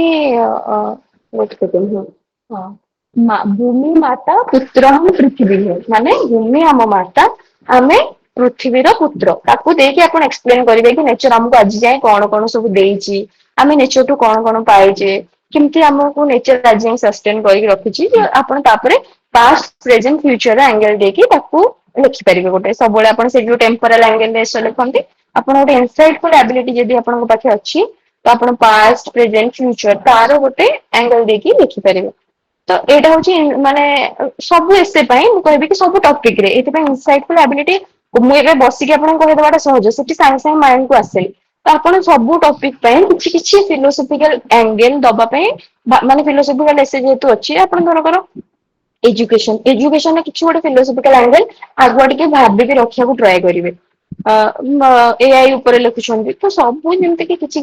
ଦଶଟା ଟପିକ ହେଲା କି 15ଟା ଜିନିଷ ହେଲା ବିଜଡମ ଉପରେ ଟ୍ରୁଥ ଉପରେ ସବୁର ଗୋଟେ ଇନସାଇଟଫୁଲ ଆଙ୍ଗେଲ ଭାବିକି ଫିଲୋସଫିକାଲ ଆଙ୍ଗେଲ ଭାବିକି ତାକୁ ଟିକେ ରଖୁଥିବେ definitely by that your essay will be enrich ଆପଣଙ୍କୁ ମାନେ ଭଲ ମାର୍କସ ମିଳିବ ଆଉ କିନ୍ତୁ ସବୁବେଳେ ବେଶୀ ଏମିତି out of the box opinion ଦେଇଦେବେନି କି ହଁ ଏଇଟା ସେଇଟା କରିକି ମାନେ ବହୁତ ବେଶୀ ହେବେନି ଗୋଟେ ବାଲାନ୍ସ ୱେରେ ଲେଖିବେ ପୁରା ଗୋଟେ ମାନେ ନଟ୍ ସେଲିବ୍ରେଟେଡ ଓପିନିଅନ ଗୋଟେ ଦେଇକି ତାକୁ ଜଷ୍ଟିଫାଏ କରିବାକୁ କେବେ ଏସେରେ ଟ୍ରାଏ କରିବେନି ଯୋଉଟା ୱାଇଡଲି ଯୋଉଟା ୱାଇଡଲି ଆକ୍ସେପ୍ଟେଡ ଭିୟୁ ଗୋଟେ ସେଇଟା ଦେବେ ଗୋଟେ ବାଲାନ୍ସଡ ଓପିନିଅନ ଏସେରେ ସବୁବେଳେ ଦେବେ ଏସବୁ କେବେ ବି ମାନେ ଏମିତି ଗୋଟେ ଆଡେ ପୁରା ଢଳେଇଦେବେନି ସେମ ସାଇଡ ଯେତେବେଳେ ଆପଣ ଦଉଛନ୍ତି ଗୋଟେ ଆର୍ଗୁମେଣ୍ଟ ଦଉଛନ୍ତି ସବୁବେଳେ ଗୋଟେ ବାଲାନ୍ସଡ ଓପିନିଅନ ଦେଇ ଚାଲିବେ ସବୁ ଜିନିଷର ମାନେ ତାକୁ ଗୋଟେ ବାଲାନ୍ସ ଆପ୍ରୋଚ ନେବେ ତ ଥାର୍ଡ ମାନେ ଫୋର୍ଥ ପଏଣ୍ଟ ଯୋଉଠି ଆମେ ପହଞ୍ଚିଥିଲେ ଇନସାଇଟଫୁଲ ଆବିଲିଟି ପରେ ଆପଣଙ୍କୁ ଯଦି ନେକ୍ସଟ ଗୋଟେ ଏସେରେ କଣ ଦରକାର ତ ଟିକେ ବାଲାନ୍ସଡ ଆପ୍ରୋଚ କିଛି ଏକ୍ସଟ୍ରିମ ଓପିନିଅନ କେବେ ଏସେରେ ଦେବେ ନାହିଁ ଭେରି ହାର୍ମଫୁଲ ପିଲାମାନେ ଲେଖି ଦିଅନ୍ତି କି ଏଇଟା ହେଲେ ମାନେ ଧରକର ଏଆଇ ଆସୁଛି ଏଆଇ ପୁରା ଧ୍ୱଂସ ବିଧ୍ୱଂସ ସବୁ କରିଦବ ଆମେ ବଞ୍ଚିବାନି ମରିଯିବା ନୋ ଏଆଇ ର ପଜିଟିଭ ଇମ୍ପାକ୍ଟ ବି ଅଛି ତ ସବୁବେଳେ କେବେ ବି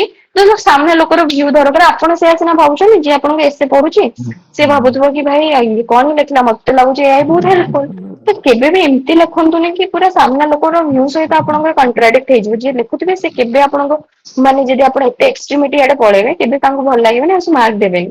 ଆପଣ ସବୁବେଳେ ଟ୍ରାଏ କରିବେ ବାଲାନ୍ସଡ ୱେରେ ଏସେଟାକୁ ଲେଖିବା ପାଇଁ ଧରକର ଲେଖୁଛନ୍ତି ନା କି କ୍ଲାଇମେଟ ଚେଞ୍ଜ ଉପରେ କ୍ଲାଇମେଟ ଚେଞ୍ଜ ରେ ଏଇଆ ଡିଭାଷ୍ଟିକେସନ ହଉଛି ବଟ ଅଲଦୋ ଆପଣ ସେଇଠି ବି ଲେଖିବେ କି ଡେଭଲପମେଣ୍ଟ ନେସେସରୀ ଆମେ ଡେଭଲପମେଣ୍ଟକୁ ତ ଆଡେଇ ଦେଇ ପାରିବାନି ପଲ୍ୟୁସନ ହବ ଏନଭାରମେଣ୍ଟ ପଲ୍ୟୁସନ ହବ ବଟ ତାପରେ ଆମକୁ ଡେଭଲପମେଣ୍ଟ ବି ନେସେସରୀ ତ ଆମେ କଣ କରିବା ସଷ୍ଟେନେବଲ ଡେଭଲପମେଣ୍ଟ ଟ୍ରାଏ କରିବା ତ ଗୋଟେ ବାଲାନ୍ସଡ ୱେରେ ଆନ୍ସର ଲେଖିବେ ସଲ୍ୟୁସନ ବେଷ୍ଟ ହବାକୁ ସବୁବେଳେ ଚେଷ୍ଟା କରିବେ ନା କି ମୁଁ ଖାଲି ପ୍ରୋବ୍ଲେମ ଲେଖିଦେଇଯିବି ପୁରା ଏସେ ଯାକ ପ୍ରୋବ୍ଲେମ ନେଗେଟିଭିଟି କୋଉଠି ବି ସଲ୍ୟୁସନ ନାହିଁ କୋଉଠି ବି ଗୋଟେ ମାନେ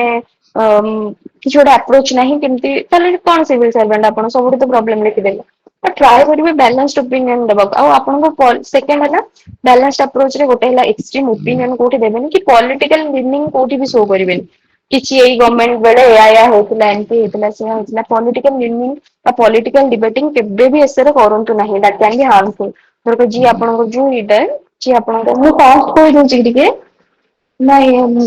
ମାନେ ଇଜ ମାଇ ଟେଷ୍ଟ ଗୁଡ ଆପଣ ବୁଝିପାରୁଛନ୍ତି ସମସ୍ତେ ଆଚ୍ଛା ତ ସେକେଣ୍ଡ ହେଲା କି ଆପଣ ପଲିଟିକାଲ ଡିବେଟିଂ କେବେ ବି ଏସେରେ କରିବେ ନାହିଁ ସପୋଜ ଯେମିତି ଯିଏ ଆପଣଙ୍କ ଖାତା ଦେଖୁଛନ୍ତି ସିଏ ସୋ ଆଣ୍ଡ ସୋ ପାର୍ଟିକୁ ସପୋର୍ଟ କରୁଛନ୍ତି ବଟ ଆପଣ ତାଙ୍କ ବିଷୟରେ କିଛି ଖରାପ ଲେଖୁଛନ୍ତି ମେ ବି ଆମେ ଜାଣିନେ ନା କିଏ କୋଉ ମେଣ୍ଟାଲିଟିରେ ଆପଣଙ୍କର ମାନେ ଅଛନ୍ତି ତାଙ୍କୁ ଖରାପ ଲାଗିଯାଇପାରେ ତ ସେଠି ସେ ପୁରା ଥୋଇଦେବେ ଦେଇକି ଖରାପ ମାର୍କ ଦେଇକି ଥୋଇଦେବେ। ତ ସେମିତି କରନ୍ତୁନି ସବୁବେଳେ ଟ୍ରାଏ କରିବେ try to see both side of the coin so that ଆପଣଙ୍କ ଏସିଟା ବାଲାନ୍ସ ହବ। ଯେମିତିକି ପଲ୍ୟୁସନ ଆପଣଙ୍କୁ ଯେମିତି କହିଲି ଡେଭଲପମେଣ୍ଟ କଥା ଲେଖୁଛନ୍ତି ପଲ୍ୟୁସନ ବି ଲେଖିବେ ଡେଭଲପମେଣ୍ଟ ବି ହଉଛି ତ ଗୋଟେ ପଟେ ଲେଖିବେ କି ମାନେ ପଲ୍ୟୁସନ ହଉଛି ତ ଜବ କ୍ରିଏସନ ବି ହଉଛି ଡେଭଲପମେଣ୍ଟ ଦ୍ଵାରା ତ ସେମିତି କରିବେ। ତ ସେଇଠି ଆପଣ କେମିତି ଲେଖିପାରିବେ ମାନେ ଆମେ କେମିତି ତାକୁ କ୍ୟାଟର କରିବା ତ ଆପଣ ଲେଖିବେ ସଷ୍ଟେନେବଲ ଡେଭଲପମେଣ୍ଟ କରିବା କି ପିପଲ ସେଣ୍ଟ୍ରିକ ଆପ୍ରୋଚ ନବା ଲୋକାଲ ପିପଲ ଇନକ୍ଲୁଜନ ହବା ଟିକେ ସଲ୍ୟୁସନ ଓରିଏଣ୍ଟ ବି ହେବେ ସବୁବେଳେ ଖାଲି ପ୍ରୋବ୍ଲେମ ଲେଖିଦେବେନି ଏସେରେ। ତ ସେଥିପାଇଁ କଣ କରିବାକୁ ପଡେ ମାନେ ଏସେଟାକୁ ଟିକେ ପ୍ଲାନ୍ କରିବେ। ଯଦି ଆପଣ ଏସେଟା ପ୍ଲାନ୍ କରୁଛନ୍ତି ନା ଲେଖିବା ଆଗରୁକୁ ମୁଁ ଏଇ ଡାଇରେକ୍ସନ ଦେବି ଏଇଠି ଏଇଟା ଲେଖିବି ଦେନ୍ ଆପଣଙ୍କ ଏସେ ଖରାପ ହବନି ଟିକେ ମାନେ ସାଙ୍ଗେ ସାଙ୍ଗେ ଲେଖିବାକୁ ଲାଗିଯିବେନି ସେଟା ସେଥିପାଇଁ କହିଲି କି ଫାଷ୍ଟ 10-15 ମିନିଟ୍ସ ନେବେ ସେଟାକୁ ପ୍ଲାନ୍ କରିବେ। ଆଉ କେବେ ବି ପେସିମିଷ୍ଟ ହେବେନି ଏସେରେ ବହୁତ ନେଗେଟିଭ କେବେ ହେବେନି ଭଲ ନୁହଁ ଏସେରେ ନେଗେଟିଭ ହବ। ସଲ୍ୟୁସନ ବେଷ୍ଟ କନକ୍ଲୁଜନ ଦବାକୁ ଟ୍ରାଏ କରିବେ ଏଇଟା ହେଲା ଆପଣଙ୍କୁ କଣ କହିଲି କି ଗୋଟେ ବାଲାନ୍ସଡ ଆପ୍ରୋଚ ରଖିବେ। ତାପରେ ଆମେ ଆସିବା ଲଜିକାଲ ଷ୍ଟ୍ରକ୍ଚରିଂ ଗୋଟେ ହେଲା। ତ ଲଜିକାଲ ଷ୍ଟ୍ରକ୍ଚରିଂ ମାନେ କଣ କେବେ ବି ଆପଣ ଆପଣଙ୍କ ଟପିକ ରୁ ଡେଭିଏଟ ହେବେନି। ଯୋଉ ଟପିକ ପଚାରିଛି ଯେମିତି ମତେ ମୁଁ ଆପଣଙ୍କୁ କହୁଛି ମତେ ପଚରା ହେଇଥିଲା କି ଯୋଉ ଲାଷ୍ଟ ଇୟର ମୁଁ ଏସେ ଲେଖିଥିଲି gender is a social construct ମୁଁ ଯାହା ବି ଲେଖେ ମୁଁ ସେଇଟାକୁ ସୋସାଇଟିକୁ ବାର ବାର ଆଣୁଥିଲି। ମାନେ ତାକୁ ତା ଷ୍ଟ୍ରକ୍ଚରିଂ ଯେତେବେଳେ ମୁଁ କରୁଥିଲି ମୁଁ ସୋ ଆଣ୍ଡ ସୋ ପଏଣ୍ଟ ଲେଖେ ଫାଷ୍ଟ ମୁଁ ସୌମ୍ୟାଶ୍ରୀ ସେଇ ଆନେକ୍ଡୋଟ ରୁ ଷ୍ଟାର୍ଟ କଲି। ତାପରେ ମୁଁ ଲେଖିଥିଲି କି ଯେତେବେଳେ ମୁଁ ଷ୍ଟ୍ରକ୍ଚର କରିବି ତ ଏମିତି ନାଇଁ କି ମୁଁ ଧରକାର ଗୋଟେ ମାନେ ମେଲ ମାନଙ୍କର କେମିତି gender is a social construct ଲେଖୁଛି। ତ ଫାଷ୍ଟ ମୁଁ ମେଲ ମାନଙ୍କର ଯାହା ଲେଖିଲି ସେଠି ଯାହାବି ସବ ପଏଣ୍ଟସ ମତେ ସୋ ଆଣ୍ଡ ସୋ ଦବାର ଅଛି। ତାପରେ ମୁଁ ଫିମେଲ ଷ୍ଟାର୍ଟ କରିବି ନାଇଁ କି ଆଗ ଟିକେ ମେଲ ମାନଙ୍କର ଲେଖିଦେବି ପୁଣି ଟିକେ ଫିମେଲ ମାନଙ୍କର ଲେଖିଦେବି ତାପରେ ଟ୍ରାନ୍ସଜେଣ୍ଡର ମାନଙ୍କର ଲେଖିଦେବି ମାନେ ପୁରା ଖେଚେଡି ହେଇଯିବ ସେଠି ସେଇଟା କରିବିନି ଆପଣ ଗୋଟେ ଷ୍ଟ୍ରକ୍ଚରିଂ ଲଜିକାଲ ଷ୍ଟ୍ରକ୍ଚରିଂ ଗୋଟେ ସବୁବେଳେ କରିବାକୁ ଟ୍ରାଏ କରିବେ। ଯେମିତିକି ସେଟା ଯିଏ ପଢିବ ନା ତାଙ୍କୁ ମାନେ କନେକ୍ଟ ହବ। ମାନେ ଗୋଳା ମିଶା କରିବେନି ସେଟାକୁ ଧର କିଛି ଗୋଟେ ପଏଣ୍ଟ ଲେଖୁଛନ୍ତି ନା ତାକୁ କମ୍ପ୍ଲିଟ କରିବାକୁ ଟ୍ରାଏ କରିବେ। Then go to the next point ନା କି ଏଠୁ ଟିକେ ଲେଖିଦେବି ସେଠୁ ଟିକେ ଲେଖିଦେବି ଏସବୁ ସେମିତି ନା ଆପଣ ସେତେବେଳେ ଲେଖିଲା ବେଳେ ଜାଣିପାରିବେନି ବଟ ଯିଏ ପଢୁଛନ୍ତି ତାଙ୍କୁ ସେଟା ମାନେ ବହୁତ ହି ମାନେ ଲାଗିବ କି ବହୁତ ତ ସବୁବେଳେ ଗୋଟେ ଲଜିକାଲ ଷ୍ଟ୍ରକ୍ଚରିଂ କରିବେ ଏସେରେ ଧର ଆପଣ ଲେଖୁଛନ୍ତି ଏମିତି କି ଫର ଏକ୍ସାମ୍ପଲ ମୁଁ ଲେଖିଥିଲି ଭାଲ୍ୟୁ ଅଫ ଭିଜିବିଲିଟି ଉପରେ ତ ମୁଁ ଭାରିୟସ ଆଙ୍ଗେଲସ ଦେଇଛି ଯେମିତି କି ଭାଲ୍ୟୁ ଅଫ ଭିଜିବିଲିଟି ଗୋଟେ ନେଚର ଆଙ୍ଗେଲ ଦେଲି। ତ କେମିତି ହେଲା ଗୋଟେ କରେନ୍ସି ଇକୋନୋମି ର ଆଙ୍ଗେଲ ଦେଲି ଯେମିତି ଆମେ ଏବେ ଦେଖୁଛେ କି ଆମ ସୋସାଇଟିର ଗୋଟେ ଆଙ୍ଗେଲ ଦେଲି କେମିତି ଇଣ୍ଡିଭିଜୁଆଲିଜମକୁ ଆମେ ଭାଲ୍ୟୁ ଭାବୁଛେ ଆଉ କଲେକ୍ଟିଭ କନସାଇନ୍ସ ଟା ଆମର ରହୁନି। ସବୁ ଯୋଉ ଜିନିଷଟା ବି ଆପଣ ଷ୍ଟ୍ରକ୍ଚର କରୁଛନ୍ତି ୱାନ ବାଇ ୱାନ ଧରକର ଗୋଟେ ଲେଖୁଛନ୍ତି ତାର ଯାହାବି ସବ ପଏଣ୍ଟସ ଅଛି ତା ସହିତ ଲେଖନ୍ତୁ। ସେ ଆର୍ଗୁମେଣ୍ଟ ଟାକୁ ପୁରା ସେଠି ସାରନ୍ତୁ। ଦେନ୍ ତାକୁ କନେକ୍ଟ କରିକି ନେକ୍ସଟ ଆର୍ଗୁମେଣ୍ଟ ଗୋଟେ ଷ୍ଟାର୍ଟ କରନ୍ତୁ ତାକୁ ମିଶା ଗୋଳା କରନ୍ତୁନି। ତ କେମିତି ଆପଣ ସେଇଟା ଡେଭଲପ କରିପାରିବେ ଲଜିକାଲ ଷ୍ଟ୍ରକ୍ଚରିଂ କହିବା ମାନେ ବହୁତ ସହଜ। କିନ୍ତୁ ଯେତେବେଳେ ଆପଣ ଲେଖିବେ ସେଟା କରିବା ବହୁତ ଡିଫିକଲ୍ଟ ହୁଏନି। ତ ତାପରେ ଆପଣ ଏମିତି ଓଭରନାଇଟ ସେଟା ଡେଭଲପ ହୁଏନି ଷ୍ଟ୍ରକ୍ଚରିଂ ତାପରେ ଆପଣଙ୍କୁ ଯାହାହେଲେ ବି ଏଡିଟୋରିଆଲ ଆପଣ ଟିକେ ପଢିବେ ଆର୍ଟିକଲସ ପଢିବେ। ଟପର୍ସ କପି ଗୋଟେ ବହୁତ ଭଲ ସୋର୍ସ ଯୋଉଟା ମୁଁ ଫଲୋ କରିଥିଲି। ଟପର୍ସ କପି ଦେଖିବେ ସେମାନେ କେମିତି ଷ୍ଟ୍ରକ୍ଚରିଂ କରୁଛନ୍ତି ଗୋଟେ ସେଟାକୁ କେମିତି ଭାଙ୍ଗୁଛନ୍ତି ସେମାନେ ତ ସେଇଟା ରୁ ଆପଣ ଶିଖିପାରିବେ। କେମିତି ଏଡିଟୋରିଆଲସ ତ ମୋଷ୍ଟଲି ଆପଣ ଏଡିଟୋରିଆଲସ ରେ ଦେଖିବେ ଶଶୀ ଥରୁରଙ୍କର କିଛି କିଛି ଆସେ। ବହୁତ ଇମିନେଣ୍ଟ ଆହୁରି ଏଡିଟୋରିଆଲସ ମାନେ ଅଥର୍ସ ଅଛନ୍ତି ତାଙ୍କ ବୁକ୍ସ ପଢିବେ। ଆପଣ ସେଠି ଜାଣିପାରିବେ କି ଗୋଟେ ଜିନିଷ ବା ଗୋଟେ ଷ୍ଟୋରି ଯଦି ଜଣେ କହୁଛନ୍ତି ତାର ଷ୍ଟ୍ରକ୍ଚରିଂ କେମିତି ହୁଏ। ତ ତାକୁ ଯଦି ଆପଣ ଷ୍ଟ୍ରକ୍ଚର କରିକି ଲେଖୁଛନ୍ତି ନା ତ ଜଣଙ୍କର ଇଚ୍ଛା ହବ ପଢିବା ପାଇଁ। ଧରକର ମୁଁ ଏଇଠି ଲେଖିଛି ମାନେ କିଛି ଗୋଟେ ଲେଖିଛି ତାକୁ ଯଦି ମୁଁ ପ୍ରପର ଷ୍ଟ୍ରକ୍ଚର କରିକି ଲେଖିଛି ଦେନ୍ ନେକ୍ସଟ ସେଣ୍ଟେନ୍ସ ପଢିବାକୁ ଯେମିତି ଆଉ ଜଣେ ଆଗ୍ରହ ହଉଥିବ। ନା କି ସେ କଣ ହିଁ ଲେଖିଛି ଚାଲ ୟାକୁ ଏତିକି ମାର୍କ ଦେଇ ଛାଡିଦବା ତ ଷ୍ଟ୍ରକ୍ଚରିଂ ତ ମାନେ ଆପଣଙ୍କର ସେଇଠି କ୍ଲିୟରଲି ଦେଖାଯିବା କଥା କି ଆଙ୍କର ଆଇଡିଆସ ଗୁଡାକ କ୍ଲିୟରଲି ଫ୍ଲୋ ହଉଛି। ତ ସେଇଟା ଲଜିକାଲ ଷ୍ଟ୍ରକ୍ଚରିଂ କରିବେ ଆପଣ ସେଇଟା ଏଡିଟୋରିଆଲ ରୁ ଶିଖିପାରିବେ। ଆର୍ଟିକଲସ ପଢିକି ଯେମିତି କହିଲେ ଶିଖିପାରିବେ ତ ସବୁବେଳେ ଟ୍ରାଏ କରିବେ ହ୍ୱାଟ ହ୍ୱାଏ ହାଉ ସବୁ କୋଶ୍ଚିନ ଆଡ୍ରେସ ହେଇଥିବ ହେଲା। ତ ଏଇଟା ଆଉ ଗୋଟେ ଜିନିଷ କି ଆପଣ ସବୁ ପାରାଗ୍ରାଫ ଏସେଟା ବି ଆରେଞ୍ଜ ହେଇଥିବା ଦରକାର। ସବୁ ପାରାଗ୍ରାଫ ବି ଲଜିକାଲି ଆରେଞ୍ଜ କରୁଥିବେ ନା କି ମାନେ ମୁଁ ଧରକର ଏଇନା ଗୋଟେ ଲେଖୁଛି କ୍ଲାଇମେଟ ଚେଞ୍ଜ ର କିଛି ଗୋଟେ ଇଫେକ୍ଟ କଥା ଲେଖୁଛି ସେଠି ସାଙ୍ଗେ ସାଙ୍ଗେ ମୁଁ ରିନ୍ୟୁଏବଲ ଏନର୍ଜି କଥା ପୁରେଇ ଦେଇଛି। ନା ତାକୁ ଲଜିକାଲି ସବୁବେଳେ ଆରେଞ୍ଜ କରିବେ ହଡବଡେଇବେନି ଆପଣଙ୍କ ପାଖେ ବହୁତ ସାରା ପଏଣ୍ଟସ ଅଛି ତ ତାକୁ ସଜେଇକି ଲେଖିବେ ଆଉ ସେଇଟା ଆପଣ ପଛରେ ଲେଖିଥିବେ କି ମୁଁ କାହା କୋଉ ପଏଣ୍ଟ ପରେ କୋଉ ପଏଣ୍ଟ ଲେଖିବି ଆଉ ତାକୁ କେମିତି କନେକ୍ଟ କରିବି ଦାଟ ଇଜ ଭେରି ଇମ୍ପୋର୍ଟାଣ୍ଟ। ତ ହ୍ୱାଟ ହ୍ୱାଏ ଆଣ୍ଡ ହାଉ ସେଇଟା ଆଡ୍ରେସ କରୁଥିବେ ଲଜିକାଲ ଷ୍ଟ୍ରକ୍ଚରିଂ ଗୋଟେ ଜିନିଷ ଲେଖୁଛନ୍ତି ତାକୁ ପ୍ରୁଭ କରିବେ। ଦେନ୍ ଆମେ ଆସିବା ସବୁଠୁ ମୋଷ୍ଟ ଇମ୍ପୋର୍ଟାଣ୍ଟ ପାର୍ଟ ଏସେର ଫ୍ଲୋ। जोटा रुहेनि जोटा ये कहली लॉजिकल स्ट्रक्चरिंग नहले ऑब्वियसली जब आपन लॉजिकल स्ट्रक्चरिंग होनी तो एसर फ्लो भी मेंटेन होनी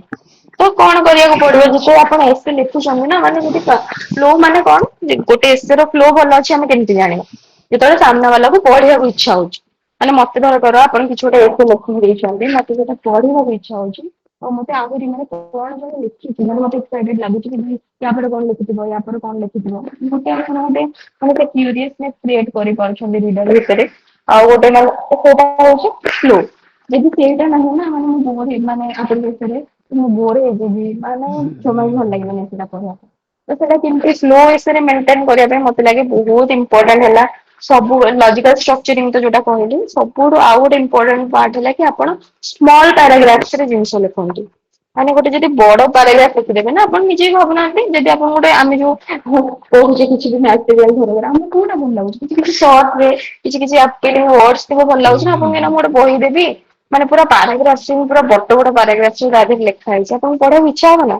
କାହାକୁ ବି ଇଚ୍ଛା ହବନି ଭାଇ ଟିକେ ପଢିବେ କଣ ଲେଖା ହେଇଛି ଆଉ ଇଚ୍ଛା ହବନି ତ ଟ୍ରାଏ କରନ୍ତୁ ଯେତେବେଳେ ଏସେଟା ଯେତେବେଳେ ମୋ ହିସାବରେ ଗୋଟେ ଭଲ ଏସେରେ ସର୍ଟ ପାରାଗ୍ରାଫ ଥାଏ ମାନେ କନେକ୍ଟ ହଉଥିବ ସର୍ଟ ପାରାଗ୍ରାଫ ଲେଖିବାକୁ ଟ୍ରାଏ କରନ୍ତୁ ପୁରା ବଡ ବଡ ପାରାଗ୍ରାଫ ଲେଖନ୍ତୁ ନାହିଁ ଏସେରେ ଆଉ ଏମିତି ଜରୁରୀ ବି ଆପଣ ଭାବୁଥିବେ କି ହଁ ସର୍ଟ ପାରାଗ୍ରାଫ ଲେଖିଲେ ଯଦି ମୋର ଗୋଟେ ଆଇଡିଆ ସେଇଟା ମୁଁ ଲେଖୁଛି ସେଇଟା ଯଦି ଧରକର ସରିଲାନି ଆଉ ଗୋଟେ ବଡ ପାରାଗ୍ରାଫ ହେଇଗଲା ନେସେସରୀ ନୁହଁ କି ଆପଣ ଗୋଟେ ଆଇଡିଆକୁ ଗୋଟେ ପାରାଗ୍ରାଫରେ ସାରିବେ କୋଉଠି ବି ଲେଖା ହେଇନି ସେଟା ନେସେସରୀ ନୁହଁ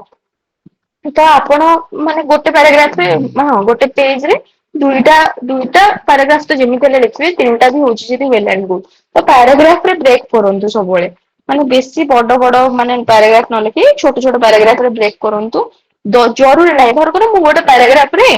କିଛି ଜିନିଷର ଜେଣ୍ଡର ଇମ୍ପାକ୍ଟ ଲେଖୁଛି ମାନେ ନାହିଁ କି ମୋର ଗୋଟେ ଛୋଟ ପାରାଗ୍ରାଫରେ ସରିଯିବ ବୋଲି ତ ମୁଁ କଣ କରିବି ଆଉ ଗୋଟେ ପାରାଗ୍ରାଫ ଲେଖିବି ଆଣ୍ଡ ଦ୍ୟାଟ ଇଜ ଓକେ ଗୋଟେ ଜିନିଷ ଗୋଟେ ଆଇଡିଆ ଯଦି ମୋର ଏକ୍ସପ୍ରେସ ହଉଛି ଦିଟା ପାରାଗ୍ରାଫରେ it is well and good no one is going to cut you marks for that but ଯଦି ମୁଁ ଗୋଟେ ବଲ୍କି କରିଦଉଛି ଆଣ୍ଡ ସେଠି ମୁଁ ଗ୍ରାମାଟିକାଲ ଏରର କରୁଛି ଜିନିଷ କନେକ୍ଟ କରିପାରୁନି ସେଣ୍ଟେନ୍ସରେ ମୋର ମିସଆରେଞ୍ଜମେଣ୍ଟ ହଉଛି ଭୁଲ ଭାଲ ହଉଛି ତ ତାଠୁ ଭଲ ନା ମୁଁ ଛୋଟ ଛୋଟ ପାରାଗ୍ରାଫ ଲେଖିବି ଆଉ ଠିକ ସେ ଲେଖିବି ଆଉ ଠିକ ସେ ମୋ ଆଇଡିଆ ମାନେ ଏକ୍ସପ୍ରେସ କରିବି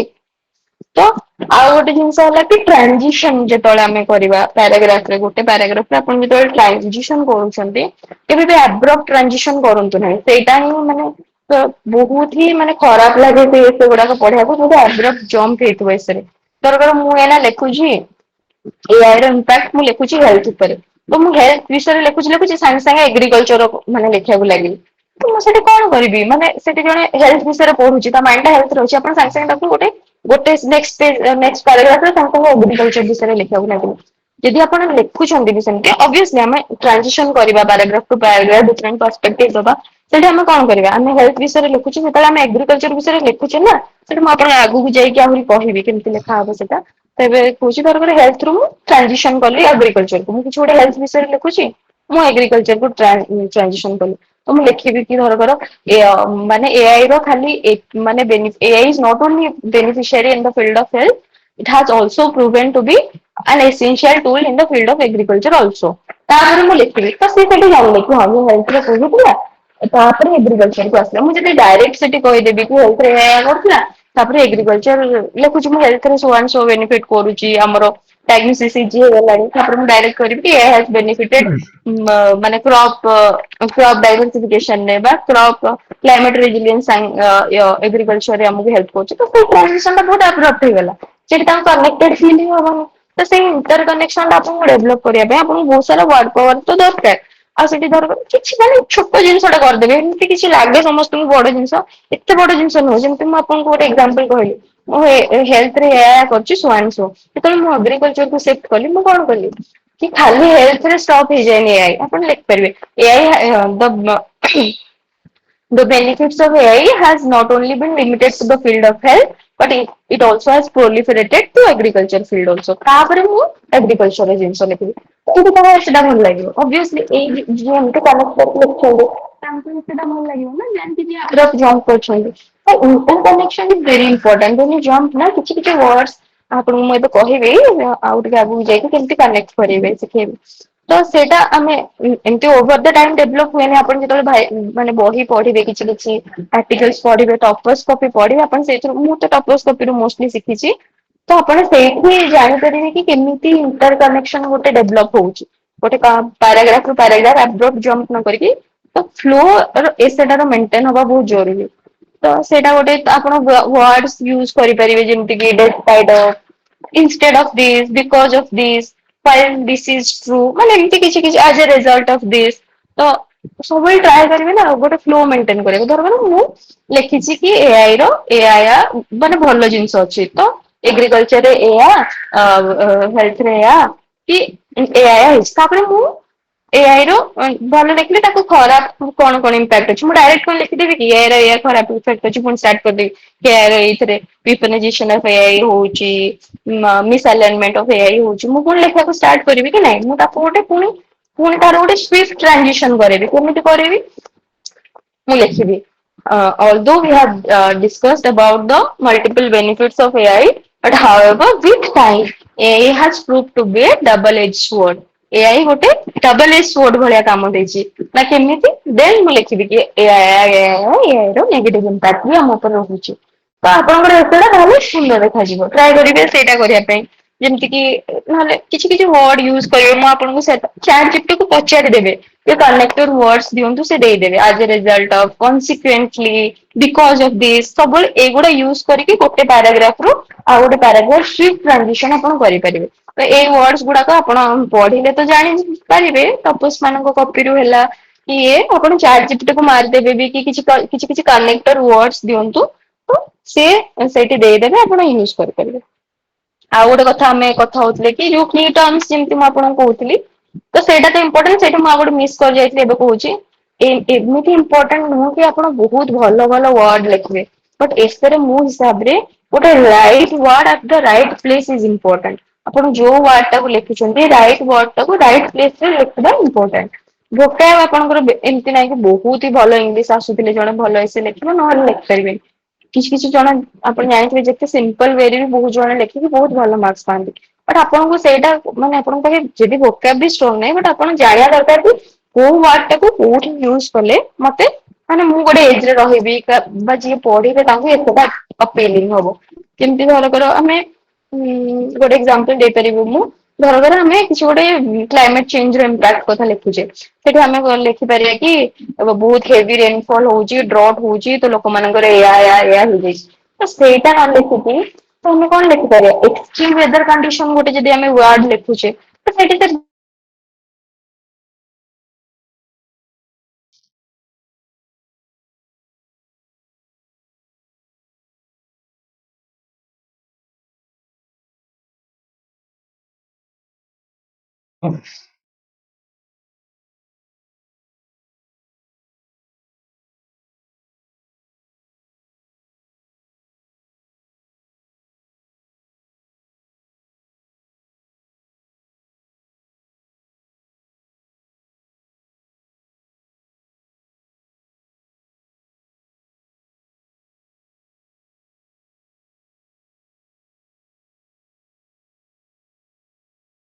ସେଠି ଗୋଟେ ଏକ୍ସାମ୍ପଲ ଦେଇଦେବେ କି ମାନେ ସ୍କାଣ୍ଡିନେଭିଆନ କଣ୍ଟ୍ରିଜ ମାନଙ୍କରେ ବଢିଆ ଏଜୁକେସନ ସିଷ୍ଟମ ଅଛି, ତାଙ୍କର ଏକ୍ସାମିନେସନ ଗୋଟେ କେତେ କ୍ଲାସ ଯାଏ ନା କଣ ହୁଏନି ତ ସେଠି ଆପଣ ପ୍ରୁଭ କରିପାରିଲେ କି ମାନେ କଣ ମାନେ ଏକ୍ସାମ ଖାଲି ଏଜୁକେସନ ର ମୂଳ ଲକ୍ଷ୍ୟ ନୁହଁ, ଭାଲ୍ୟୁ ବି ଏକ୍ସାମ ର ମୂଳ ଲକ୍ଷ୍ୟ। ଏକ୍ସାମିନର ଖୁସି ହେଲା କି ଆପଣ ହଁ ଗୋଟେ ପଏଣ୍ଟ ଦେଲେ ଭାଲ୍ୟୁ ବେଷ୍ଟ ଏଜୁକେସନ ବୁଝଉଛନ୍ତି, ସେଠି ଗୋଟେ ଏକ୍ସାମ୍ପଲ ଦେଇକି ପ୍ରୁଭ୍ ବି କଲେ। ତ right choice of word right place ରେ ଆପଣ ସେଠି ଯୋଉ ଲେଖିଲେ ଭାଲ୍ୟୁ ବେଷ୍ଟ ଏଜୁକେସନ ହେଲା, ରୋଟ ଲର୍ଣ୍ଣିଂ ସୁଡ୍ ବି ଡିସ୍କରେଜ ଲେଖିବେ କି ଆପଣ ମାନେ ଭୋକେସନାଲ ଏଜୁକେସନ କଥା ଲେଖିବେ, ନଲେଜ ଇକୋନୋମି ଗୋଟେ ବଢିଆ ୱାର୍ଡ ଯୋଉଟା ଆପଣ ଏଜୁକେସନରେ ୟୁଜ କରିପାରିବେ। ତ ଏମିତି ସବୁ right choice of word at right place ଆପଣଙ୍କୁ ହେଲ୍ପ କରିବ। ତ ସେଇଟା କେମିତି ହୁଏ ଏସେଟା ଆଉ କେତେବେଳେ ଖରାପ ଲାଗେ ଜାଣିଛନ୍ତି ଯେତେବେଳେ ଆମେ ନା ବାରମ୍ବାର କିଛି ଗୋଟେ ଲେଖୁଥିବା ସେଟାକୁ ରିପିଟ କରୁଥିବା ଆପଣ ଲେଖିଲା ବେଳେ ଜାଣିପାରିବେନି ପରେ ଦେଖିବେ ଏସେ ପଢିବେ ଆଗରୁ ମୋ ଏସେରେ ବି ମାନେ କିଛି କିଛି ୱାର୍ଡ ଅଛି ନା ଯୋଉଟା ବହୁତ ରିପିଟ୍ ହେଇଯାଏ, ଧର ଇନକ୍ରିଜିଂ ଡିକ୍ରିଜିଂ ଏଗୁଡାକ ଲେଖୁଛି ଏଗୁଡା ସବୁ ବାର ବାର ରିପିଟ ହୁଏ ତ ଆମକୁ ଟିକେ ସିନୋନିମ୍ସ ଆଣ୍ଟୋନିମ୍ସ ସବୁ ଜିନିଷର ମାନେ ଟିକେ ଲେଖିବାକୁ ପଡିବ। ଯେମିତି କି ଆପଣ ଧରକର ଲେଖୁଛନ୍ତି କି ହଁ ମାନେ ଆମର ଇକୋନୋମିକ ଗ୍ରୋଥ ହଉଛି ତ ଆପଣ ସିମ୍ପଲ ୱାର୍ଡରେ ଜଣେ ଲେଖିଛନ୍ତି କି ଅ ମାନେ ଆମର ଇକୋନୋମିକ ଗ୍ରୋଥ ଧରକର କମୁଛି ବୋଲି ଆମେ ଲେଖିବା, ଜଣେ ସିମ୍ପଲ ୱାର୍ଡରେ ଲେଖିଲେ କି ଡିକ୍ରିଜିଂ ଇକୋନୋମିକ ଗ୍ରୋଥ ତ ଆପଣ ଦେଖିବେ କି dropping economic growth is dropping rapidly କିଛି ଏମିତି ଗୋଟେ ଲେଖିଲେ ହାର୍ମଫୁଲ ଜାଗାରେ ଆଡଭର୍ସ ଲେଖିବେ ତ ବାରମ୍ବାର ଗୋଟେ ଜାଗାରେ ଆପଣ ହାର୍ମଫୁଲ ଲେଖିଦେଲେ ଠିକ ଅଛି ବଟ ଯଦି ତାକୁ ବାର ବାର ଗୋଟେ ଜାଗାରେ ଏୟା ହାର୍ମଫୁଲ କ୍ଲାଇମେଟ ବିଷୟରେ ଲେଖିଛନ୍ତି ହାର୍ମଫୁଲ ସେ ପଢି ପଢି ସେ ଲୋକଟା ବିରକ୍ତ ହେଇଯିବ ସେ ଯେ ଏକ୍ସାମ ନଉଥିବେ କଣ ମୁଁ ଏତେ ରିପିଟ ମାନେ ଆମକୁ କଣ ରିପିଟେଟିଭ ୱାର୍ଡସ ଟିକେ ଆଭଏଡ କରିବାର ଅଛି ତ କିଛି କିଛି ଜିନିଷ ଯୋଉଟା ମାନେ ଯୋଉଟା ଯେମିତି ୟୁଜ ହୁଏ ସେ ଯୋଉ ଇନକ୍ରିଜ ଡିକ୍ରିଜ ହେଲା ମାନେ ସେଗୁଡାକ ଯୋଉ ହାର୍ମଫୁଲ କ୍ରୁସିଆଲ ଭାଲ୍ୟୁଏବଲ ଏଇ ସବୁ ଜିନିଷର ଟିକେ ସିନୋନିମ୍ସ ଆଉ ଆଣ୍ଟୋନିମ୍ସ ଫାଇଣ୍ଡ କରିବାକୁ ଚେଷ୍ଟା କରନ୍ତୁ ଯେମିତି କି ଇନକ୍ରିଜ ପାଇଁ ଆପଣ ଲେଖିପାରିବେ ରାଇଜିଂ ଆଉ କଣ ଲେଖିପାରିବେ ଏକ୍ସାଜରବେଟ୍ସ ହେଲା ବା ଏମିତି କିଛି କିଛି ୱାର୍ଡସ ଯୋଉଟା ଚାଟ ଜିପିଟି ଏବେ ଅଛି ଭାଇ ବହୁତ ମାନେ ଗୋଟେ ଭରସା ଆପଣ ତାକୁ କହିଦେବେ କି କମନଲି ୟୁଜ ଯୋଉଟା କି ଆପଣ ଆଡଜେକ୍ଟିଭ ଆଡଭର୍ବ ୟୁଜ କରନ୍ତି ଏଥିରେ ତାହାର କିଛି କିଛି ସିନୋନିମ୍ସ କାଢିଦେବେ ତ ବଢିଆ ହବ ତ ଆଉ ଗୋଟେ ଜିନିଷ ମୁଁ ଏଇଟା ଗୋଟେ ଗଲା ହେଲା ତାପରେ ଯେତେବେଳେ ଗୋଟେ ସେଣ୍ଟେନ୍ସ ଲେଖୁଛନ୍ତି ନା ମୁଁ ଯୋଉଟା ଟ୍ରାଏ କରିଥିଲି ଏଥର ମୋର ଏଥିରେ 131 ଅଛି ଏଥିରେ ତ ଏତେ ଭଲ ଆଗରୁ ଆହୁରି ଭଲ ମାର୍କ ହେଇଥିଲେ ଏ ବର୍ଷ ହିସାବରେ ଗୋଟେ ଡିସେଣ୍ଟ ସ୍କୋର ଅଛି ଆର ବର୍ଷ ଆହୁରି ଭଲ ଭଲ ମାର୍କ ଦେଇଥିଲେ ଏଥର ଏତେ ଭଲ ମାନେ 145 ନା 48 ହାଇଏଷ୍ଟ ଯାଇଛି ଆଇ ହାଭ୍ ସିକ୍ୟୁର୍ଡ 131 ପ୍ରିଭିୟସ ଇୟର ଆଉ ଟିକେ ଭଲ ଥିଲା ମୋର ଏଥିରେ ତ ଏଇ ବର୍ଷ ଯେହେତୁ ମାର୍କିଂ ଷ୍ଟ୍ରିକ୍ଟ ଅଛି ସମସ୍ତଙ୍କର ମାର୍କ ଟିକେ ଟିକେ କମିଛି ତ ମୁଁ ଆଉ ଗୋଟେ ଜିନିଷ କଣ କରିଥିଲି ମୁଁ ଆଡଭର୍ସ ଆଡଜେକ୍ଟିଭ୍ସ ଆଡ କରେ ଆପଣ ଯେତେବେଳେ ଏସେ ଲେଖୁଛନ୍ତି ନା ମାନେ ବଡ ଜିନିଷ ନୁହଁ ଏଇଟା ବହୁତ ହି ଛୋଟ ଜିନିଷ ଧରକର ଆପଣ କହିବେ କି ହଁ the impact of climate change have been ଧରକର ହଁ the temperature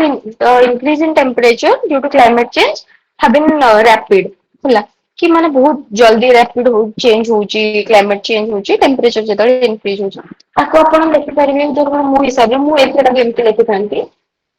ପେନଫୁଲି ରାପିଡ ତ ଗୋଟେ ଜିନିଷକୁ ଆମେ ସେଠି ଯେତେବେଳେ ଯିଏ ପଢିବେ ନା ସେଠି ସେ ଜାଣିପାରିବେ କି କଣ କନଭେ କରୁଛି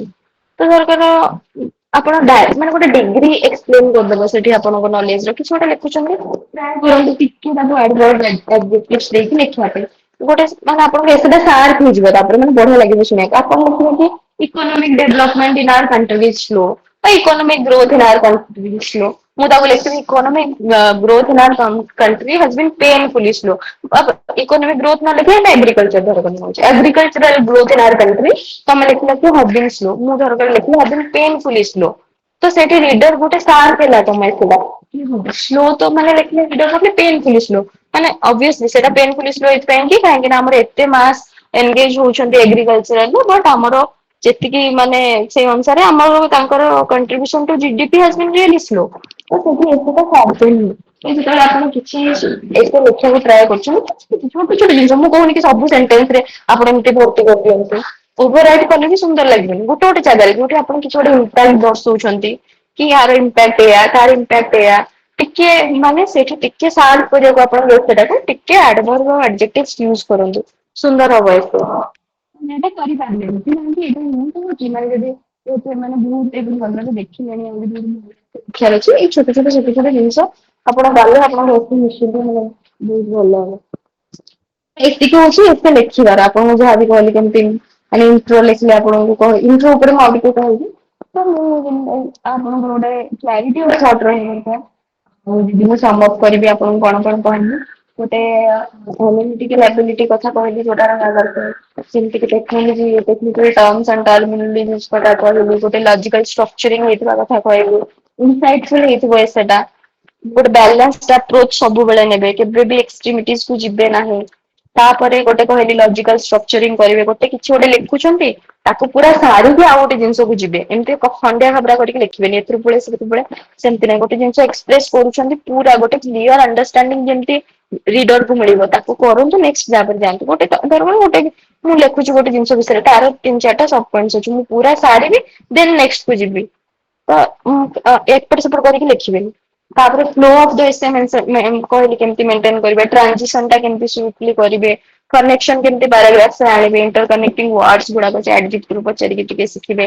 ତାପରେ କହିଲି vocabulary right choice of word right place କଥା ଆପଣଙ୍କୁ କହିଲି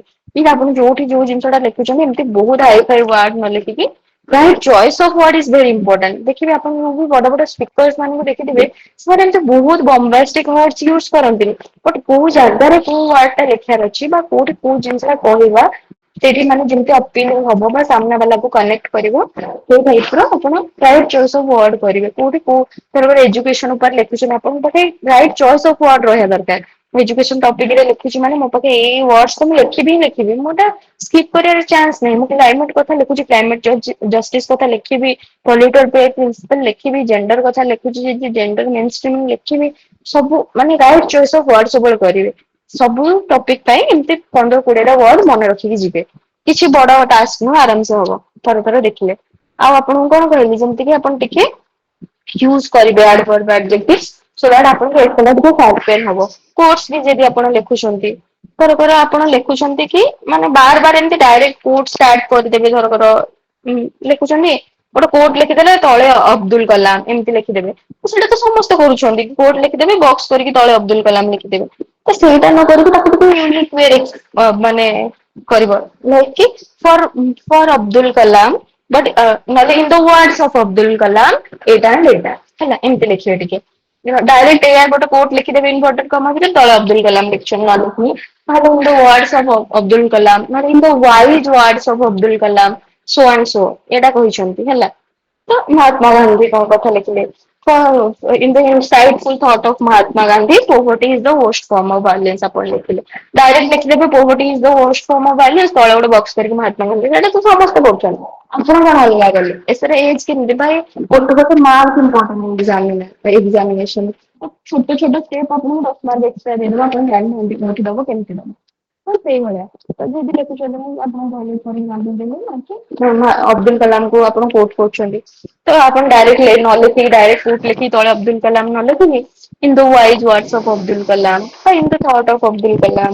ତାକୁ ସେମିତି କରିକି ଟିକେ ଲେଖନ୍ତୁ ତ ଆପଣଙ୍କ ଏସେ ଟା ଟିକେ ସାର୍ପ ହବ ସୁନ୍ଦର ଦେଖାଯିବ ମାନେ ଯୋଉମାନେ ବି ଦେଖୁଥିବେ ପଢିବାକୁ ତାଙ୍କୁ ଭଲ ଲାଗିବ ହଁ ୟାର ଗୋଟେ ଓଭରାଲି ଗୋଟେ ମାନେ ଏକ୍ସପ୍ରେସନ ତରିକା ଭଲ ଅଛି ବୋଲି। ସରିଲା ଏତିକି ଏସେ ର ବଡି ଦେନ୍ ଆମେ ଯଦି ଆସିବା କନକ୍ଲୁଜନ ଉପରେ କନକ୍ଲୁଜନ ଆପଣ ସେମିତି କନକ୍ଲୁଜନ ରେ ବି କିଛି କନକ୍ଲୁଜନ ବାଲା ୱାର୍ଡସ ଯେମିତି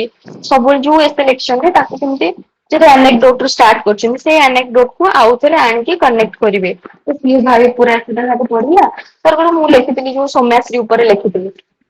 gender is a social construct ଉପରେ ସିଏ ଏମିତି ଏମିତି ସୋସିଆଲ କନଷ୍ଟ୍ରକ୍ଟ ଜେଣ୍ଡର ଥିଲା ବୋଲି ସେ ଆଜି କହିପାରିଲେନି ତା ବଦଳରେ ତାଙ୍କୁ ଆଜି ଜୀବନ ତାଙ୍କର ଦବାକୁ ପଡିଲା ତ ମୁଁ ଲାଷ୍ଟରେ ଧରକ ତାକୁ ଏଣ୍ଡ କରୁଛି ତାକୁ ମୁଁ ଗୋଟେ ପଜିଟିଭ ୱେ ରେ କେମିତି ଏଣ୍ଡ କରିବି ସେଇଟା ମୁଁ ନେଗେଟିଭ ରେ ଷ୍ଟାର୍ଟ କରୁଛି କି ଏମିତି ଏମିତି ହେଲା ସେ ଜଳିଗଲେ ମାନେ ତାଙ୍କର ଆଜି କିଏ ଦାୟୀ ସୋସାଇଟି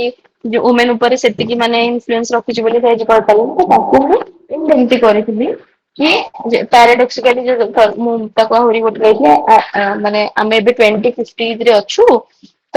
ଆଉ ମାନେ ମୁଁ ଏମିତି ଲେଖିଥିଲି ସେଲ୍ଫ ଡିଫେନ୍ସ ଶିଖିଛି ଇଏ କରିଛି ସେ କଲେଜ ଯାଉଛି ଆଜି ତାକୁ ଯାହାବି ତାର ଯାହାବି ଅସୁବିଧା ହେଲେ ସେ ମନ ଖୋଲିକି ଇଣ୍ଟରନାଲ କମିଟିରେ ଗୋଟେ ତାକୁ ସେ କମ୍ପ୍ଲେନ ଦେଇ ପାରୁଛି ତ ଗୋଟେ ପଜିଟିଭ ମୁଁ ପୁଣି ଆନେକ୍ଡୋଟ ଟାକୁ ଆଣିକି କୋଉଠି କନେକ୍ଟ କଲି ପୁଣି ମୋ ଲାଷ୍ଟ କନକ୍ଲୁଜନ ରେ କନେକ୍ଟ କଲି ତ ସେଠି ସେ ପଢିଲେ ଆସିଲା ପୁରା ଏତେ ସାରା ଏଠି ଯାହାବି ଦେଖିଥିଲେ ପଢିଲେ ଆସିଲେ ଲାଷ୍ଟକୁ ତାଙ୍କର ମନେ ରହିଲା କି ହଁ ସେଇଟା ସେ ଫର୍ଷ୍ଟ ରେ ମାନେ ଥିଲା ଏଇଠୁ ଲାଷ୍ଟ ରେ ଆଣିକି ଏଣ୍ଡ କରିଛି ଗୋଟେ ଭଲ ଏଣ୍ଡିଙ୍ଗ କରିଛି ତ ଗୋଟେ କନକ୍ଲୁଜନ ଦେଇଛି ଆଉ ପଜିଟିଭ କନକ୍ଲୁଜନ ଦେଇଛି ଏମିତି ମୁଁ ନାଇଁକି ପୁଣି ଝିଅ ମାନେ ମରିବେ ଜଳିବେ ପୁଣି ଲେଖିବି ମୁଁ କହିଛି ଆମ ସୋସାଇଟି ଚେଞ୍ଜ ହଉଛି ଗୋଟେ ପଜିଟିଭ ଆସ୍ପେକ୍ଟ ଦେଲି ସେଠି କି ଆମ ସବୁବେଳେ ଟ୍ରାଏ କରିବେ ସେଟାକୁ ରିଇମାଜିନ କରିବାକୁ ମାନେ ଏମିତି ଲେଖିବେ when you reimagine the scenario ବା scenario has changed ଆଗରୁ ଯେମିତି ହଉଥିଲା ଏବେ so and so ହେଇଛି ତ ତାକୁ ଗୋଟେ ପଜିଟିଭ ନୋଟ ରେ ସବୁବେଳେ ଟ୍ରାଏ କରିବେ ସାରିବା ପାଇଁ ସେଟାକୁ ତ ମନେ ରହିବ ଯେ ଯେତେ ବି ଆପଣ ଦେଖିବେ ନନ ଫିକ୍ସନ ବୁକ୍ ଗୁଡାକ ପଢିବେ ଯଦି ସବୁବେଳେ ଗୋଟେ ଷ୍ଟୋରି ହବ ଷ୍ଟୋରି ହେଲେ ମୁଁ ଯେମିତି ଆପଣଙ୍କୁ କହିବି ଯୋଉ ସେଟା କଥା କହୁଥିଲି ଯୋଉଟା ଲେଖିଛି ଭ୍ୟାଲି ଅଫ ଭିଜିବିଲିଟି ମୁଁ ସେଠି ଗୋଟେ ଷ୍ଟୋରି କ୍ରିଏଟ କଲି ଗୋଟେ ନଦୀ ପଠାରେ ଏମିତି ସନ୍ଧ୍ୟା ବେଳ ସେଠି ଗୋଟେ ଲାଇଟ୍ ଲାଗିଛି ଏଠି ବସିଛନ୍ତି ସେ ଗୋଟେ ଇମାଜିନେସନ କ୍ରିଏଟ ହେଲା ଯେତେବେଳେ ଗୋଟେ ଇମାଜିନେସନ କ୍ରିଏଟ ହୁଏ ନା ସେଟା ପଢିବାକୁ ଆଗ୍ରହ ହୁଏ ସେଇଥିପାଇଁ ତ ଆନେକ୍ଡୋଟ ଠୁ ସମସ୍ତେ ଷ୍ଟାର୍ଟ କରନ୍ତି କି ଆପଣ ଗୋଟେ ରିଡର କୁ ଗୋଟେ ମାନେ ଗୋଟେ ଇମାଜିନେସନ ଗୋଟେ କ୍ରିଏଟ କରେଇ ପାରିବେ ତାଙ୍କ ମାଇଣ୍ଡରେ ବୋଲି ତ ସେଇଟା ବହୁତ ସୁନ୍ଦର ହୁଏ ସେଥିପାଇଁ ଆନେକ୍ଡୋଟ ରେ ସେଗୁଡାକ ତ ସେଇ ଷ୍ଟୋରି ଟାକୁ ଆପଣ ପୁଣି ବୁଲେଇକି ପୁଣି ଆଣିବାର ଅଛି ଆପଣଙ୍କୁ କନକ୍ଲୁଜନରେ ତାକୁ ପୁଣି ତା ମାନେ ଧର ଆପଣ କନକ୍ଲୁଜନ 3ଟା କି 4ଟା ପାରାଗ୍ରାଫ ସୋ ଆଣ୍ଡ ସୋ ଦେଢ ପେଜ ପାଖାପାଖି ଲେଖୁଛନ୍ତି ଫାଷ୍ଟ ଲେଖିବେ କି ଏଇଆ କଲେ ସବୁ ସୋସାଇଟିରେ ଧରକର ଜେଣ୍ଡରରେ ଏମିତି ହେଇଛି ଜେଣ୍ଡର ଏମ୍ପାୱାରମେଣ୍ଟ କରନ୍ତୁ କି ମଲ୍ଟିଡିସିପ୍ଲିନାରୀ ଆପ୍ରୋଚ ନିଅନ୍ତୁ କି ଯାହାବି ଆପଣଙ୍କର କନକ୍ଲୁଜନ ଯାହା ଲେଖିଲେ ଦେନ୍ ତାପରେ ଆପଣ ଆନେକ୍ଡୋଟ ଟାକୁ ଗୋଟେ ବିୟୁଟିଫୁଲ ୱେ ରେ ଗୋଟେ କୋଟ ଦେଇକି ବି ଗୋଟେ ସାରି ପାରିବେ କି ନାରୀ ମାନଙ୍କର ଧର ଓମେନ ଉପରେ ପଢିଛି ସେଟା ମାନେ ସେ ଯୋଉ ଅଛି ନାର୍ଯ୍ୟସୁ ଯତ୍ର ପୂଜ୍ୟନ୍ତେ ତତ୍ର ରମନ୍ତେ ଦେବତା ସେ କୋଟା ଲେଖିକି ସାରିବେ କି ଯାହା ଗୋଟେ କୋର୍ଟ ରେ ସାରିଦେବେ ସେ ଗୋଟେ ହଁ ଗୋଟେ ଏଇଠି କଣ ଆପଣଙ୍କର ବାଲାନ୍ସ ଏସେ ହେଲା ତାପରେ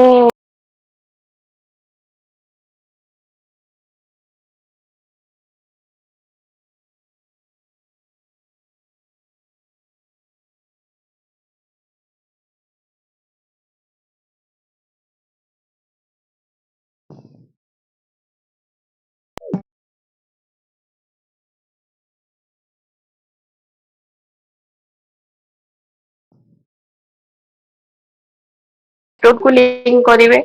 ତ ଏତିକି ଆଉ ଆପଣ ଏବେ ଯଦି କିଛି ପଚାରିବେ ପଚାରି ପାରିବେ ସାର୍ ବି ଅଛନ୍ତି। ଗାଇସ୍ ଆମେ ଯେ ସବୁବେଳେ କହୁଛେ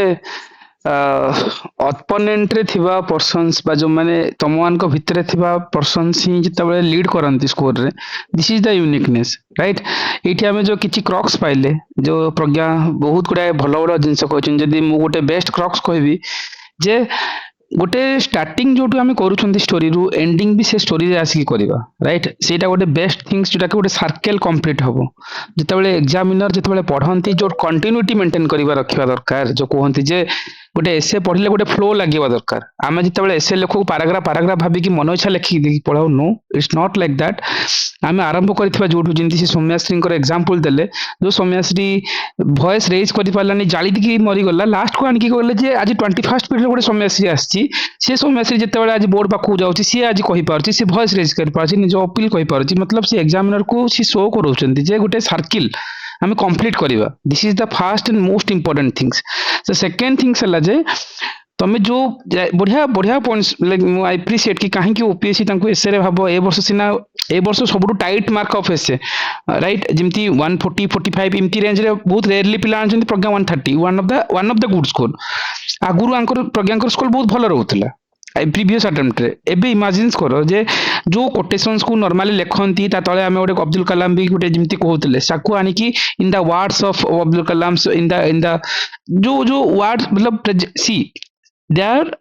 କହୁନାହାନ୍ତି ଯୋଉ ପ୍ରେଜେଣ୍ଟେସନ ଇଜ ଡିଫରେଣ୍ଟ ୱେରେ କରିଛନ୍ତି ଆଣ୍ଡ ମୋଷ୍ଟ ଇମ୍ପୋର୍ଟାଣ୍ଟଲି ସେ ଯୋଉ ଗୋଟେ କଥା କହିଲେ ପ୍ରଜ୍ଞା ଯେ ଯୋଉ ୱାର୍ଡିଂ ପାୱାର ୟୁଜ କରୁଛ ଆଡଜେକ୍ଟିଭ ୱାର୍ଡ କର ଯୋଉ ଜିନିଷ so it is looks like very painful no so the जो पेनफुल सहित जो आडजेक्टिव को आनिक देखिएगा राइट खाली वर्ड्स नो पेनफुल वर्ड्स बा जो टाइप जो वे कहते जे जो जो स्मॉल थिंग्स ना बहुत मैटर करे से जो प्रज्ञा जो कहले जो 10 मार्क लीड करिया पे तुमको ना 10टा स्मॉल स्मॉल थिंग ऊपर काम करिया पड़िबो कहीं ना ऐसे समस्त लिखि दी भाबंती किंतु जो ब्यूटीफुली सी एक्सप्लेन्ड राइट मु तांको कॉपी भी तांको डेफिनेटली नेक्स्ट आज तो रेडी नथिले सो सिमिलरली से कहिसंती नेक्स्ट टाइम से तुमको कहिबे गोटे प्रॉपर्ली टेप्स रे ये जो स्मॉल स्मॉल थिंग्स ती कहले ना this is the uniqueness for that reason कि अदर मानक 10 मार्क लीड करिसंती शायद 10 मार्क 30 40 टा पिला जानती फाइनल लिस्ट रे and this is the very beautiful things जो गुडाए समराइज वर्सन्स रे कहइछंती आई रियली बहुत गुडे लर्निंग वाला जिंस बहुत गुडे क्रॉक्स जिंस से कहइछंती so thank you pragya so guys it's your time you can ask any doubt यदि किछि अछि you can तम तरफ पचारि फार थैंक यू सर ମୁଁ ଫର୍ଷ୍ଟ କ୍ଲାସ ଥିଲା ନା ମୁଁ କେମିତି କଣ ଏକ୍ସପ୍ଲେନ କରିଛି କାହାର କିଛି ବି ଡାଉଟ ଅଛି ଆମ ହିୟର ପ୍ଲିଜ ପଚାରନ୍ତୁ କୋଉଠି କିଛି ବୁଝି ହେଲାନି କି କିଛି ଆଉ ଥରେ କହିବାର ଅଛି ମୁଁ କହିଦେବି କିଛି ପ୍ରୋବ୍ଲେମ ମ୍ୟାମ୍ ମ୍ୟାମ୍ ଆପଣ ଏଇଟା ଇଣ୍ଟ୍ରୋଡକ୍ସନ ଦେଇ ସାରିଲା ପରେ ଆପଣ ଏଇଟା କରନ୍ତି କି ମାନେ ମୁଁ ଏସେରେ ଏଇ ଜିନିଷ ସବୁ ମେନସନ କରିବା ପାଇଁ ଚାହୁଁଛି ତାପରେ ଆପଣ ଷ୍ଟାର୍ଟ କରନ୍ତି ମାନେ ଏମିତି ମେନସନ ଆଗରୁ ହଉଥିଲା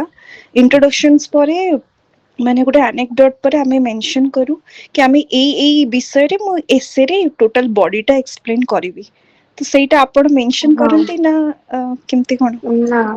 ନା ଆକ୍ଚୁଆଲି ଦେଖ ମାନେ ମତେ ଲାଗେ କି ଆପଣ ଟିକେ ରିଡର କୁ ଟିକେ କ୍ୟୁରିୟସ ରଖିବେ ନା ଏସେ ନହେଲେ ସେ ଆପଣ ଏସେ କାହିଁକି ପଢିବେ ଆପଣ ଯଦି ଷ୍ଟାର୍ଟିଂ ହିଁ ସବୁ ଜିନିଷ କହିଦେବେ ମୁଁ ଏୟା କହିବାକୁ ଯାଉଛି ତ କ୍ୟୁରିଓସିଟି ଗୋଟେ ଏଣ୍ଡ ହେଇଯାଉଛି ସେଠି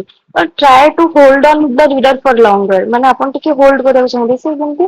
ଏସେ ଆପଣଙ୍କର ଯଦି ଆପଣ ଡାଇରେକ୍ଟ, ମୁଁ କେବେ ସେମିତି ଲେଖେନି କି ମୁଁ ଏହା ମୋ ଏସେରେ ଅଛି, ରାଦର ମୁଁ ସେଇଟା ପ୍ୟାରାଗ୍ରାଫ ରୁ ପ୍ୟାରାଗ୍ରାଫ ତାଙ୍କୁ କନେକ୍ଟ କରି କରି ନିଏ କି ଆପରେ ଆପଣଙ୍କୁ ଏଇଟା, ଆପରେ ଆପଣଙ୍କର ଏଇଟା ଅଛି, ନା କି ପୁରା ଷ୍ଟାର୍ଟିଂ ରୁ ମୁଁ ଏମିତି ମୁଁ ବି ପ୍ରିଫର କରିବିନି। ଲେଖୁଥିବେ ଲୋକ ମାନେ କିଏ ମୁଁ କହିପାରିବିନି, ବଟ ମୁଁ କେବେ ସେମିତି ମାନେ ଲେଖିନି କି ମୁଁ ଏସରେ ଏଇଆ ଲେଖିବି। ମତେ ଲାଗେ ସେଇଠି ଆପଣ ଯଦି କହିଦେଲେ ନା ତାଙ୍କୁ କ୍ୟୁରିଓସିଟି ଟା ପଢିବାକୁ ସେଟା ସେଇଠି କମିଯିବ। ତ ସେଇଟା ଗୋଟେ ନେଗେଟିଭ ଇମ୍ପାକ୍ଟ ହେଇପାରେ। ଆଇ ଡୋଣ୍ଟ ନୋ କାହା ପାଇଁ କାମ ଦେଇଥିବ, ମୁଁ ବଟ କେବେ ସେମିତି କରିନି।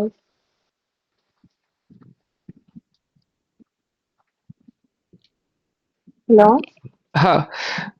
ହଁ ପ୍ରଜ୍ଞା, ହଁ ହଁ ମ୍ୟାମ୍, ହଁ ହଁ I ହଁ। got it ma'am. G. Okay, so anyone want to ask any other things, right? You can ask. ଆଉ କିଏ ଯଦି କିଛି ପଚାରିବେ? Guys, raise your hand so that ki at least ଯଦି କିଛି doubt ଅଛି you can ask. See, ବହୁତ ହଁ ରଞ୍ଜିତ, go for it. ମ୍ୟାମ୍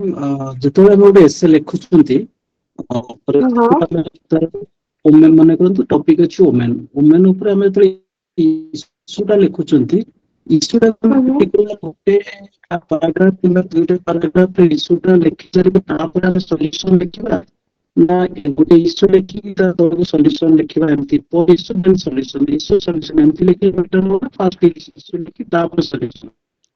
ଆଚ୍ଛା, ପ୍ରଜ୍ଞା ଆପଣଙ୍କୁ ପ୍ରଜ୍ଞା ପ୍ରଜ୍ଞା ମୁଁ ହଁ ମୁଁ କହିଦଉଛି। ରଞ୍ଜିତ ପଚାରୁଥିଲେ ଯେ ସପୋଜ ଉମେନ ବା ସପୋଜ କୋଉ ବି ଟପିକ ଆମେ ଲେଖୁଛନ୍ତି, ମନେକର ଆମେ ଗୋଟେ ଭାବନ୍ତୁ ଚ୍ୟାଲେଞ୍ଜେସ୍ ବା issues of women the contemporary world ଗୋଟେ ସେକ୍ସନ ଯଦି ଉଠଉଛନ୍ତି, ଆମେ ଦେଖୁଛନ୍ତି ସପୋଜ ଡାଉରି ହେଲା ବି କିଛି ଗୋଟେ ଟପିକ୍ସ ଲେଖୁଛନ୍ତି, ସୋ ଆମେ ଇସ୍ୟୁ ପାର୍ଟରେ କେବଳ ଇସ୍ୟୁ ହିଁ ଦେଖେଇବା, ନା ଇସ୍ୟୁ ଲେଖିବା ଇସ୍ୟୁ ତଳେ ସଲ୍ୟୁସନ, ଆଉ ଥରେ ଇସ୍ୟୁ ଲେଖିବା ଇସ୍ୟୁ ତଳେ ସଲ୍ୟୁସନ, ଇସ୍ୟୁ ନା ଇସ୍ୟୁ ତଳେ ସଲ୍ୟୁସନ, ଏମିତି କରି କରି ନେବାଟା ବେଟର, ସେଇଟା ସେ ପଚାରୁଛନ୍ତି। ଆଚ୍ଛା ଆଚ୍ଛା। ତ ମୋ ଓପିନିଅନରେ ଧର ଆପଣ ଯଦି ସେମିତି ଟ୍ରାନଜିସନ କରିବେ ନା, ଆପଣଙ୍କୁ ମାନେ ସେଇଠି ଯଦି କନେକ୍ଟ କରେଇ ପାରିଲେନି ନା, ତାଙ୍କୁ ସେଇଠି ଟିକେ ଆବ୍ରପ୍ଟ ଲାଗିପାରେ। ଜଣେ ଇସ୍ୟୁ ଲେଖୁଛି ପୁଣି ସଲ୍ୟୁସନ, ପୁଣି ରାଣ୍ଡମ ଆଉ ଗୋଟେ ଇସ୍ୟୁ ଲେଖୁଛନ୍ତି ତାପରେ ସଲ୍ୟୁସନ। ତ ମୋ ହିସାବରେ ଯାହା ଯାହା ପ୍ରୋବ୍ଲେମ୍ସ ଅଛି ଗୋଟେ ଜାଗାରେ ଲେଖିଦେବେ, ଦେନ୍ ତାର ସଲ୍ୟୁସନ୍ସ କଣ ହେଇପାରିବ ଆଉ ମାନେ ନେକ୍ସଟ ଆପଣ ଲେଖିବେ। ଯଦି ଆପଣ ଇସ୍ୟୁ ସଲ୍ୟୁସନ ସେଟା କରୁଛନ୍ତି, ଯଦି ଆପଣଙ୍କ ପାଖେ ସେତିକି ଭଲ ସ୍କିଲ୍ସ ଅଛି, ଆପଣ ପ୍ରେଜେଣ୍ଟ କରେଇ ପାରିଲେ ଆପଣ କଣ ଭାବୁଛନ୍ତି ତାକୁ ଯଦି କନେକ୍ଟ କରିପାରିଲେ well and good। ବଟ ଯଦି ଆପଣ ସେଠି କରେଇ ପାରିଲେନି ସେ ଜିନିଷଟା ସ୍କିଲଫୁଲି ନା, ତାଙ୍କୁ ସେଇଠି ଗୋଟେ ଆବ୍ରପ୍ଟ ଜିନିଷଟା ଲାଗିବ। ଆଉ ଗୋଟେ ଜିନିଷ ପଢୁଥିବେ ସାଙ୍ଗେ ସାଙ୍ଗେ ଆଉ ଗୋଟେ ପୁଣି ସଲ୍ୟୁସନ ପୁଣି ଇସ୍ୟୁ, ତ ତାଙ୍କୁ ଟିକେ ଜମ୍ବଲ୍ଡ ଅପ୍ ହେଇଯିବ ସେ ଜିନିଷଟା। ଯଦି ଆପଣ କରେଇ ପାରିବେ ସ୍କିଲଫୁଲି well and good, ନହେଲେ ସେଫ୍ ସାଇଡରେ ରହିବା ପାଇଁ ଫାର୍ଷ୍ଟ ଆଗ ଇସ୍ୟୁଜ ଗୁଡାକ କଣ କଣ ଅଛି ଆଡ୍ରେସ କରିଦେବେ, ଦେନ୍ ତାର ସଲ୍ୟୁସନ୍ସ ଗୁଡାକ ଲେଖିବେ, ବେଟର ହବ ସେମିତି। ହଁ କିରଣ। ହଁ ମ୍ୟାମ୍, ମୁଁ ୟୁପିଏସସି କେତେ ପେପର କପି ଦେଖିଛି ମ୍ୟାମ୍, ସେଥିରେ କନକ୍ଲୁଜନ ଟୁ ଟାଇପ ଦିଅନ୍ତି, ମାନେ ଗୋଟେ ପେନଲ୍ଟିମେଣ୍ଟ କନକ୍ଲୁଜନ ଦିଅନ୍ତି, ଆଉ ଲାଷ୍ଟ ଅଲ୍ଟିମେଟ କନକ୍ଲୁଜନରେ କୋଟ୍ସ ଦିଅନ୍ତି ବା ଯାହା ବି ଦିଅନ୍ତି 30 40 ୱାର୍ଡ। ତ ଓପିଏସସି ରେ ବି ଖାଲି ମାନେ ଗୋଟେ କନକ୍ଲୁଜନ ଦିଆଯାଏ ନା ଦୁଇଟା କନକ୍ଲୁଜନ ଦିଆଯାଏ? ହଁ ଦେଖନ୍ତୁ, ମାନେ କନକ୍ଲୁଜନ ଯେତେବେଳେ ହୁଏ ନା, ମାନେ 3-4ଟା ପାରାଗ୍ରାଫରେ ଆପଣ କନକ୍ଲୁଡ କରିବେ। ତ ଗୋଟେ କନକ୍ଲୁଜନ ଏମିତି କଣ ମାନେ କିଛି ଅଛି କି ଗୋଟେ ହିଁ କନକ୍ଲୁଜନ ଲେଖା ହବ? ଯେତେବେଳେ ଆପଣ ଏସେଟା କନକ୍ଲୁଡ କରିବେ, ଆପଣ ଆଇଡିଆସ ଯୋଉଠୁ କନକ୍ଲୁଡ ହବା ଷ୍ଟାର୍ଟ ହବ ସେଇଠୁ କନକ୍ଲୁଜନ ଷ୍ଟାର୍ଟ, ଆପଣ ଥୋଡି ଲେଖିବେ କି ଏଇଠୁ ମୁଁ କନକ୍ଲୁଜନ ଷ୍ଟାର୍ଟ କଲି। ତ ଯେତେବେଳେ ଆପଣଙ୍କ ଆଇଡିଆସ ଗୁଡାକ କନକ୍ଲୁଡ ହବ, ସେଠି ଆପଣ ଗୋଟେ କିଛି ଗୋଟେ ଲେଖିବେ କି ଏବେ ମୁଁ କନକ୍ଲୁଡ କରୁଛନ୍ତି ବୋଲି କିଛି ଗୋଟେ ୱାର୍ଡ ଲେଖିକି ଯେତେବେଳେ କନକ୍ଲୁଡ କରିବେ, ଭ୍ୟାରିୟସ ପାରାଗ୍ରାଫ 3-4ଟା ପାରାଗ୍ରାଫ ହବ, ତ ଆପଣ ଡାଇଭର୍ସ ଆଇଡିଆ ଲେଖିପାରିବେ। ଏଠି ଗୋଟେ ଆଇଡିଆ ସେଠି ଗୋଟେ ଆଇଡିଆ, ତ 3-4ଟା ପାରାଗ୍ରାଫରେ 3-4ଟା ଆଇଡିଆ ଆପଣ କନକ୍ଲୁଡ କରିକି ଲାଷ୍ଟକୁ ପୁରା ଫାଇନାଲ କନକ୍ଲୁଜନ ଗୋଟେ ଦେଇପାରିବେ। ହଁ, ହଁ ତ ଏମିତି ଲକ୍ଷ୍ମୀ। କିଛି ଗୋଟେ ନାହିଁ କି ଏଇଟା ହିଁ କନକ୍ଲୁଜନ, ମାନେ ଏଇ ଗୋଟେ ପାରାଗ୍ରାଫରେ ମତେ ସାରିବାର ଅଛି। ନାଇଁ, ଆପଣ ଗୋଟେ ପେଜ କି 2 ପେଜ ଯାହା ବି 1.5 ପେଜର କନକ୍ଲୁଜନ ଲେଖିବେ, ତ ତାକୁ ଆପଣ ପାରାଗ୍ରାଫରେ ବ୍ରେକ୍ କରିବେ, ତ ତାପରେ ଆଜ୍ଞା। ହଁ ଲକ୍ଷ୍ମୀ। ମ୍ୟାମ୍, ହଁ ଆମେ କୁହନ୍ତୁ। ଯୋଉ ଷ୍ଟାର୍ଟ କରୁଛେ ଆନେକ୍ଡୋଟରୁ, ସେଇଟା ସବୁବେଳେ ରିଅଲ ଷ୍ଟୋରି ହବା କଥା ନା ହାଇପୋଥେଟିକାଲ ମାନେ ହେଲେ ବି ଚଳିବ? ନା ନା, ରିଅଲ ଷ୍ଟୋରି ନହେଲେ ବି ଚଳିବ। ଆପଣ ସେଠି ଯଦି କିଛି ବି ଗୋଟେ ଭାବି ପାରୁଛନ୍ତି, ବଟ୍ ରିଅଲ ଷ୍ଟୋରି ଯଦି ସେମାନେ କିଛି ଜାଣିଛନ୍ତି, ସେଟାକୁ ଆପଣ ବେଳେ ବେଳେ ନାଁ ବି ଯଦି ରିଭିଲ କରୁନାହାନ୍ତି, ଟିକେ ମୁଁ କହିଲି ନା ଟିକେ କ୍ୟୁରିୟସ ରଖିବେ।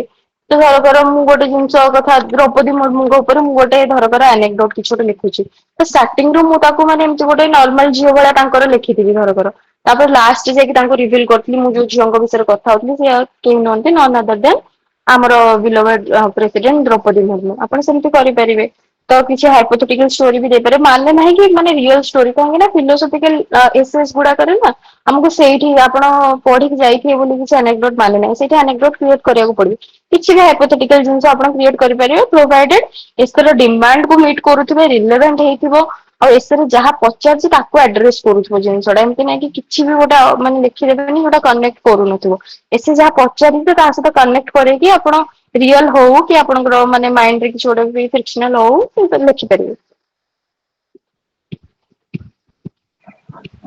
Thank you ma'am. ओके हाँ संतोष। हेलो मैडम नमस्कार। हाँ हेलो कहते हाँ आगे आगे नमस्कार मैडम। सोशियोलॉजी ऑप्शनल विषय टिके जानवर थिला सेटा केमती कोन प्रिपेयर करूथले माने सेटा टिके जानवर थिला। गोटे मिनिट संतोष एटा टिके सरी जाऊ एसे तापर हमें डिस्कशन करिया सोशियोलॉजी। अच्छा आई गेस ठीक। सो गाइस एसे राइट एसे जदी आउ कार किछि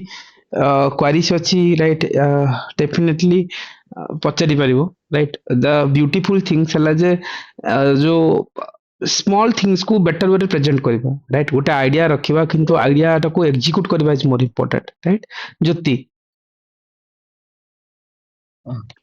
मैम नमस्कार। मैम मैं पचारुଥିଲି आज पर ओपीएससी जो आइडियल पेजेस केते हमें कवर करबा ठीक रहयो माने केतरा डायमेंशन पाखापाखी कवर करिया दरकार से जो 125 मार्क्स को एड्रेस करला भलिया भी प्लस गोटे फिलोसॉफिकल एसे को एड्रेस करके केते पेज ओपीएससी रो जो चारिपट जो न्यू यूपीएससी फॉर्मेट रहिछि सेतरे में केते पेज अप्रोक्स कवर करले ठीक रहयो। सब एसरे वार्ड लिमिट रोची हैंड रैटिंग को नहीं एक्चुअली बेले बेले वार्ड लिमिट बेसी एक्सीड कले भी भल धर आप छोट अक्षर होची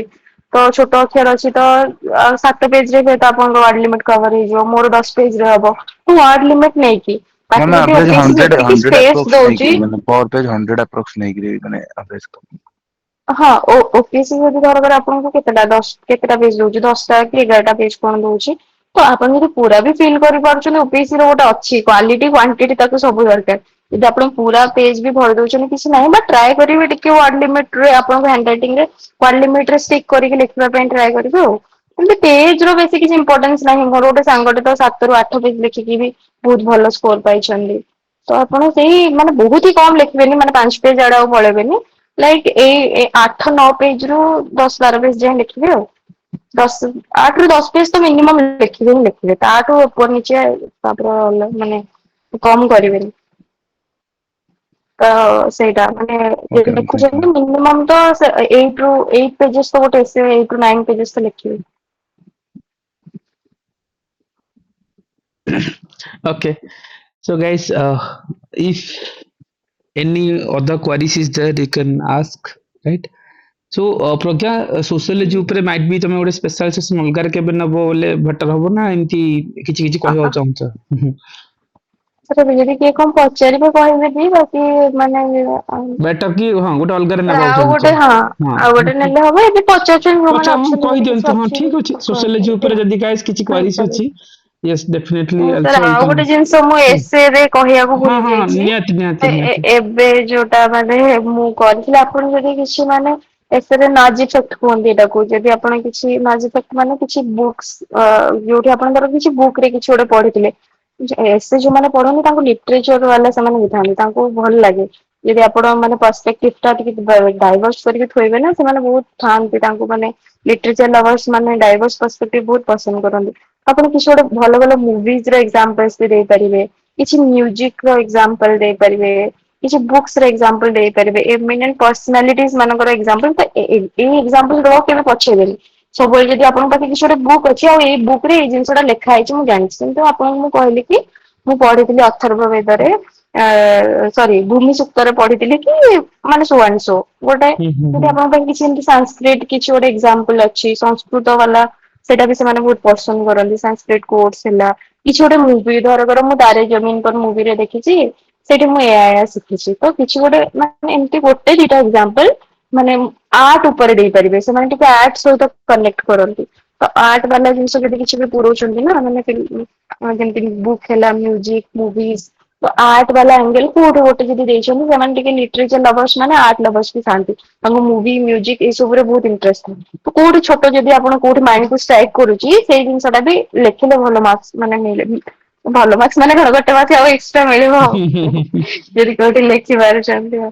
ନାଇଁ ଭଲ ट्राए करी छोट छोट छोट जिनस रे आपनकर एडी 10-15 मार्क्स कोउठी को जिनसटा काहाको केतले कनेक्ट करिवो आपण जानि परिबेनी तो को जिनस गोटे लेखि देइथिले तांको भल लागिछि से धर 150 ଦେଇଥାନ୍ତେ ତାଙ୍କ ବଢିଆ ଲେଖିଥିଲା ଏଇ ଜିନିଷଟା ମୋ ମନକୁ ପାଇଛି ଚାଲ 160 ତ ୟୁ ନେଭର ନୋ ତ ଛୋଟ ଛୋଟ ଜିନିଷ କରିବେ ଆଉ ନିହାତି ନିହାତି ଓକେ ଆଜ୍ଞା ଯଦି କିଛି ପଚାରୁଥିଲ ହଁ ହଁ ଓକେ ଯଦି ଆଉ କିଏ କିଛି ପଚାରିବେ ସାର୍ ସୋସିଓଲୋଜି ର ସୋସିଓଲୋଜି ହଁ ଗାଇସ୍ ସୋସିଓଲୋଜି ଉପରେ କାହାର କିଛି କ୍ୱାରିଜ ଅଛି hello right sir, you can ask audible ଅଛି କେବେ? ହଁ ଜ୍ୟୋତି କୁହ ସାର୍ ମୁଁ ଏଇଟା ପଚାରୁଥିଲି ମ୍ୟାମଙ୍କଠୁ ଏଇଟା ଜାଣିବା ପାଇଁ ଚାହୁଁଥିଲି ଅଦର ଦେନ୍ ଟେମ୍ପରାଲ ଆପ୍ରୋଚ୍ ଅଛି ଆଉ ଯୋଉ pestle approach ma'am value addition area କଣ କଣ ଫୋକସ କରୁଛନ୍ତି ଆଉ ଏକ୍ସାମ୍ପଲ ର ପ୍ରାୟୋରିଟି ଏରିଆ ତାଙ୍କର କୋଉ କୋଉ ଏରିଆ ରଖୁଛନ୍ତି ଯେମିତି ଆମେ କହୁଥିଲେ ଫିଲୋସଫିକାଲ ଏରିଆ ହେଇଗଲା କି ଆଡମିନିଷ୍ଟ୍ରେଟିଭ ଏଥିକାଲ ହେଲା ମୋରାଲ ଏରିଆଜ ହେଇଗଲା ତ ଏମିତି ଆଉ କୋଉ କୋଉ ଏରିଆରେ ମ୍ୟାମ ମାନେ ପର୍ଟିକୁଲାରଲି ତାଙ୍କର ଏରିଆ ଫୋକସ ଯୋଉଟା ମାନେ ଅଦର ଦେନ୍ ନର୍ମାଲ ଆପ୍ରୋଚ୍ ଯୋଉଟା ସେ କୁଆଡେ କୁଆଡେ ଫୋକସ ଏରିଆ କହୁଛି ଭ୍ୟାଲୁ ଏଡିସନ ହଁ ଏରିଆ। ଯେମିତି ମୁଁ ତମକୁ କହିଲି ଏବେ ନର୍ମାଲି ସମସ୍ତେ କଣ ମାନେ ପଲିଟିକାଲ ଆଙ୍ଗେଲ ମାନେ ସରି ଇକୋନୋମିକ ଆଙ୍ଗେଲ ଦିଅନ୍ତି ସୋସାଇଟାଲ ଏସବୁ ଆଙ୍ଗେଲ ଥାଏ ତମେ ଏବେ ଯେହେତୁ ଆସୁଛି ଏଆଇ ଆସୁଛି ତ ଟେକ୍ନୋଲୋଜିର ଗୋଟେ ଆଙ୍ଗେଲ ତମେ ଦେଇପାରିବ ତ ଏବେ ନୂଆ ନୂଆ ଟ୍ରେଣ୍ଡ ଅନୁସାରେ ଟେକ୍ନୋଲୋଜି କ୍ଲାଇମେଟ ଉପରେ କଣ ଇମ୍ପାକ୍ଟ ହବ ଗୋଟେ ଦେଇପାରିବ କ୍ଲାଇମେଟ ର ବି ଜେଣ୍ଡର ଇମ୍ପାକ୍ଟ କଣ ହବ ସେଇଟା ଦେଇପାରିବ ସୋସିଆଲ ଇନଇକ୍ୱାଲିଟି ଯୋଉ ହଉଛି ସେଇଟା ଦେଇପାରିବ ଆଉ ଯେମିତି କି ଧରକର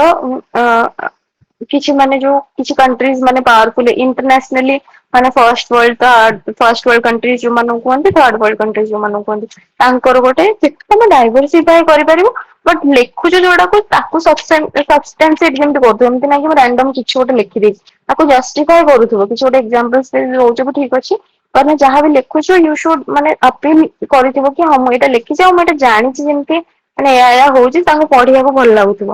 ତ ସେଇ ଯୋଉ ଆପ୍ରୋଚ ରେ ଆପଣ ଯିବେ ସୋସାଇଟିର ଆଙ୍ଗେଲ ଦେବେ କହିଲି ଇନଇକ୍ୱାଲିଟି ହେଲା ସୋସିଆଲ ସ୍ଟ୍ରାଟିଫିକେସନ ଯେହେତୁ ମୁଁ ସୋସାଇଟିର ଷ୍ଟୁଡେଣ୍ଟ ଯେମିତି ଇଣ୍ଡିଭିଜୁଆଲ ଉପରେ କଣ ଇମ୍ପାକ୍ଟ ପଡିଲା କି ସୋସାଇଟି ଆଜି ହୋଲ କଣ ପଡିଲା କି ସୋସାଇଟାଲ ଇନଷ୍ଟିଟ୍ୟୁସନ ଉପରେ କଣ ପ୍ରଭାବ ପଡୁଛି ଫ୍ୟାମିଲି ଯେମିତି ଆମେ ସମସ୍ତେ ଲେଖୁଥିବେ ତ ଏଆଇ ର ଫ୍ୟାମିଲି ଉପରେ କଣ ଇମ୍ପାକ୍ଟ ତମେ ସମସ୍ତେ ଲେଖିଥିବେ ଏଗ୍ରିକଲଚର ହେଲ୍ଥ ଇଏ ସିଏ ତମେ ଗୋଟେ ଏକ୍ସଟ୍ରା ଲେଖିଛ ଧରକର ଏଆଇ ର ଛୋଟ ଛୋଟ ଜିନିଷ ଗୋଟେ ବି ଆଡ କର ଏକ୍ସଟ୍ରା ଡାଇମେନସନ ଏଆଇ ର ଫ୍ୟାମିଲି ଷ୍ଟ୍ରକ୍ଚର ଉପରେ କଣ ଇମ୍ପାକ୍ଟ କି ସୋସିଆଲ ସ୍ଟ୍ରାଟିଫିକେସନ ଉପରେ କଣ ଇମ୍ପାକ୍ଟ ହଁ ତ ସେଇଟା ଗୋଟେ ତମେ ଲେଖିପାରିବ ଯେମିତିକି ଆମେ ସୋସିଆଲ ମିଡିଆର ଏକ୍ସାମ୍ପଲ ଲେଖୁଛୁ ସମସ୍ତେ ସବୁ ଲେଖିଥିବେ ତ ସୋସିଆଲ ମିଡିଆର ଆମେ ଏଆଇ ଲେଖିଲେ ସୋସିଆଲ ମିଡିଆର ଧରକର ସୋସିଆଲ କୋହେସନ ଉପରେ କଣ ଇମ୍ପାକ୍ଟ ହଉଛି କି ଇଣ୍ଡିଭିଜୁଆଲିଜମ ବଢୁଛି କି ଏଲଡରଲି ପପୁଲେସନ ଉପରେ କଣ ଇମ୍ପାକ୍ଟ ହଉଛି ସେଇଠି ଆପଣ ସେଇଠି ଭାବିବେ ମାଇଣ୍ଡ କୁ ଆସିଯିବ କଣ ଟପିକ ଅଛି ତାକୁ କେମିତି ଲଜିକାଲି ଗୋଟେ ଷ୍ଟ୍ରକ୍ଚର କରିବେ ଆଉ ତାକୁ ସବଷ୍ଟାନ୍ସିଏଟ କରିବେ ଭେରିୟସ ଆର୍ଗୁମେଣ୍ଟସ ଦେଇକି କି କିଛି ରିପୋର୍ଟ କୋଟ କରିକି ହେଲା କି ଟ୍ରାନ୍ସଜେଣ୍ଡର ଆଙ୍ଗେଲ ଗୋଟେ ଏବେ ନୂଆ ହେଲାଣି ସୋସାଇଟିରେ ନର୍ମାଲି ଆମେ ଜେଣ୍ଡର ଇମ୍ପାକ୍ଟରେ ପୁଅ ଝିଅଙ୍କ କଥା ଆଗରୁ ଲେଖି ଦଉଥିଲେ ବଟ ନାଇଁ ଏବେ ଆମ ସୋସାଇଟି ଆହୁରି ଆମେ ଟ୍ରାନ୍ସଜେଣ୍ଡର ମାନଙ୍କର ହେଲା ଏଲଜିବିଟି କ୍ୟୁ ଜିନିଷଟା ଆସିଲାଣି ସେଇଟା ଆପଣ ଏସରେ ପୁରେଇବେ ତ ଏସର ଡିମାଣ୍ଡକୁ ନେଇକି ଆଉ ଯୋଉଠି ଯେମିତି କିଛି ଯଦି ଆଡ କରି ହବ ଏକ୍ସଟ୍ରା ଗୋଟେ ଦିଟା ଆଙ୍ଗେଲ ଆଉ ଆପଣ ଦେଇପାରିବେ ସମସ୍ତେ ମୋନୋଟୋନସ ୱେରେ କିଛି ସ୍ପେସିଫିକ ଆଙ୍ଗେଲସ ତ ଦେବେ ହିଁ ଦେବେ ଆପଣ ସବୁବେଳେ ଟ୍ରାଏ କରିବେ ଫିଲୋସଫିକାଲ ଆଙ୍ଗେଲ ସବୁବେଳେ ଇଣ୍ଡିଭିଜୁଆଲ ଉପରେ କଣ କିମ୍ବା ମଦର ଆର୍ଥ ଉପରେ କଣ ଇମ୍ପାକ୍ଟ ହେଇପାରୁଛି ସେଇ ଟିକେ ଫିଲୋସଫିକାଲ ଆଙ୍ଗେଲ ଯଦି ଦେଇଦେବେ ଭଲ ଲାଗିବ ଜିନିଷ ଗୁଡାକ କନସିୟସନେସ ଉପରେ ଆଣିବେ ଜିନିଷଟାକୁ ହ୍ୟୁମାନ କନସିୟସନେସ ଉପରେ ଆଣିବେ ଠିକ ମ୍ୟାମ୍ ଆଉ ଗୋଟେ କଥା ଡାଟା ଫ୍ୟାକ୍ଟ ଆମେ ଯାହା ବି ଲେଖୁଛୁ ଗୋଟେ ନମ୍ବର ରଖିବୁ ନା ମାନେ ଲେଟର ଫର୍ମାଟରେ ରଖିବା ଟିକେ ନାଇଁ ନମ୍ବର୍ସ ଆକ୍ଚୁଆଲି ଏସରେ ଏତେ ଲେଖା ଯାଏନି ମୋ ହିସାବରେ ଧରକର ଏତିକି ଯଦି ଧରକର ମୁଁ ଲେଖିବି କି ତମେ ଗୋଟେ ଲେଖିଲ କି 80% ରାଇଜ ହେଇଛି ତ ମୁଁ 80% ରାଇଜ ନ ଲେଖିକି ମୁଁ ଏସେ ଲେଖିଥିଲେ ଲେଖିଥାନ୍ତି କି there has been a substantial increase ତ ଏମିତି ୱାର୍ଡ ୟୁଜ କରିବେ ଇନକ୍ରିଜ ହେଇଛି ସେ ଜାଣିଲେ ଭାଇ ତମ ପରସେଣ୍ଟେଜ ଆପଣ ଯଦି ଫିଗର୍ସ ମାନେ କେମିତି ନମ୍ବର୍ସ ରେ ଫିଗର୍ସ ଲେଖିଲେ ନା ଏସେ ଗୁଡାକ ଟିକେ ଭଲ ଦେଖାଯାଏନି ଆପଣ ଟ୍ରାଏ କରିବେ କି ତା ବଦଳରେ କିଛି ଗୋଟେ ୱାର୍ଡ ଆଡଭର୍ବ ଆଡଜେକ୍ଟିଭ ଯେମିତି କହିଲେ ନା ଏଇଟା ଏଇଠି କାମରେ ଆସିବ ଆପଣ ଲେଖିବେ କି ମୁଁ ଏଇ ରିପୋର୍ଟରେ ପଢିଛି 90% ଇନକ୍ରିଜ ହେଇଛି ମୁଁ ଲେଖିବି କି ଭାଇ ଗୋଟେ ଏକ୍ସପୋନେନସିଆଲ ଇନକ୍ରିଜ ହେଇଛି तो ଏଇ ଟାଇପ ର ଟିକେ ଟ୍ରାଏ କରିବେ କି ତାକୁ ରିପ୍ଲେସ କରିବାକୁ ୱାର୍ଡ ରେ କି ଇନକ୍ରିଜ ହେଇଛି ମାନେ ବହୁତ ଇନକ୍ରିଜ ହବ ମୁଁ ଦେଖିବି ଏକ୍ସପୋନେନସିଆଲ ଇନକ୍ରିଜ ନା କି 80% ବଢିଛି 60% ବଢିଛି ନମ୍ବର ନ ଲେଖିକି I use word for that number ବୁଝିପାରିଲେ?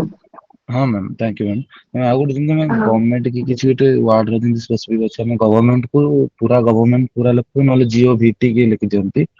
ମାନେ ସବୁ ୱାର୍ଡ ତ full form short form use କରି ହୁଏନି ସ୍ପେସିଫିକ କିଛି କିଛି ଜିନିଷ ଟା ଜେନେରାଲାଇଜ ହେଇସାରିଲାଣି ତ ସେଗୁଡାକୁ ଆମେ ଡାଇରେକ୍ଟ ସେଥିରେ ୟୁଜ କରିବା ଠିକ ହବ ଇଭେନ ମୁଁ ଏଇଟା ଜିଏସ୍ ପାଇଁ ବି ପଚାରୁଛି ମାନେ ଗଭର୍ଣ୍ଣମେଣ୍ଟ ୱାର୍ଡ ଟା ବହୁତ ଜାଗାରେ ୟୁଜ ହଉଛି ବଟ ତାକୁ ଗଭର୍ଣ୍ଣମେଣ୍ଟ ପୁରା ଲେଖିବା ବା ଜିଓ ଭିଟି ଯୋଉଟା ମୋଷ୍ଟଲି ୟୁଜ ହେଇଯାଉଛି ସେଟା ୟୁଜ କରିହବ କି? ଦେଖନ୍ତୁ ଆପଣ ଯଦି ଜିଏସ୍ ଲେଖୁଛନ୍ତି ଷ୍ଟିଲ୍ ମୁଁ କହିବି ଚଳିବ ବଟ୍ ଏସେରେ ଯୋଉମାନେ ପଢନ୍ତି ନା ଲିଟରେଚର ସେମାନେ ବହୁତ ମାନେ ପୋଜିସିଭ ଥାନ୍ତି ତାଙ୍କର ସେ ଯୋଉ ସ୍ପେଲିଂସ୍ କୁ ନେଇକି ଗ୍ରାମାର କୁ ନେଇକି ତ ଲିଟରେଚର ଟିଚର୍ସ ମାନଙ୍କୁ ଟିକେ ଅପସେଟ କରେଇବେନି ଏମିତି ଜିନିଷ ଲେଖିକି କଣ କରିବେ ଗଭର୍ଣ୍ଣମେଣ୍ଟ ଲେଖିଥାନ୍ତେ ଟିକେ ଲେଖିଦେବେ କଣ ଅଛି ଜିନିଷ ଗୁଡାକ ମାନେ ଜିଏସ୍ ଲେଖିଲେ ଷ୍ଟିଲ୍ ଇଟ୍ ଇଜ ଆକ୍ସେପ୍ଟେବଲ ବଟ୍ ଏସେରେ କିଛି ସର୍ଟକଟ ଟିକେ ଲେଖିବାକୁ ଆଭଏଡ୍ କରିବେ ଓକେ ମ୍ୟାମ୍ ମୁଁ ଥ୍ୟାଙ୍କ କହିବି ହଁ ହଁ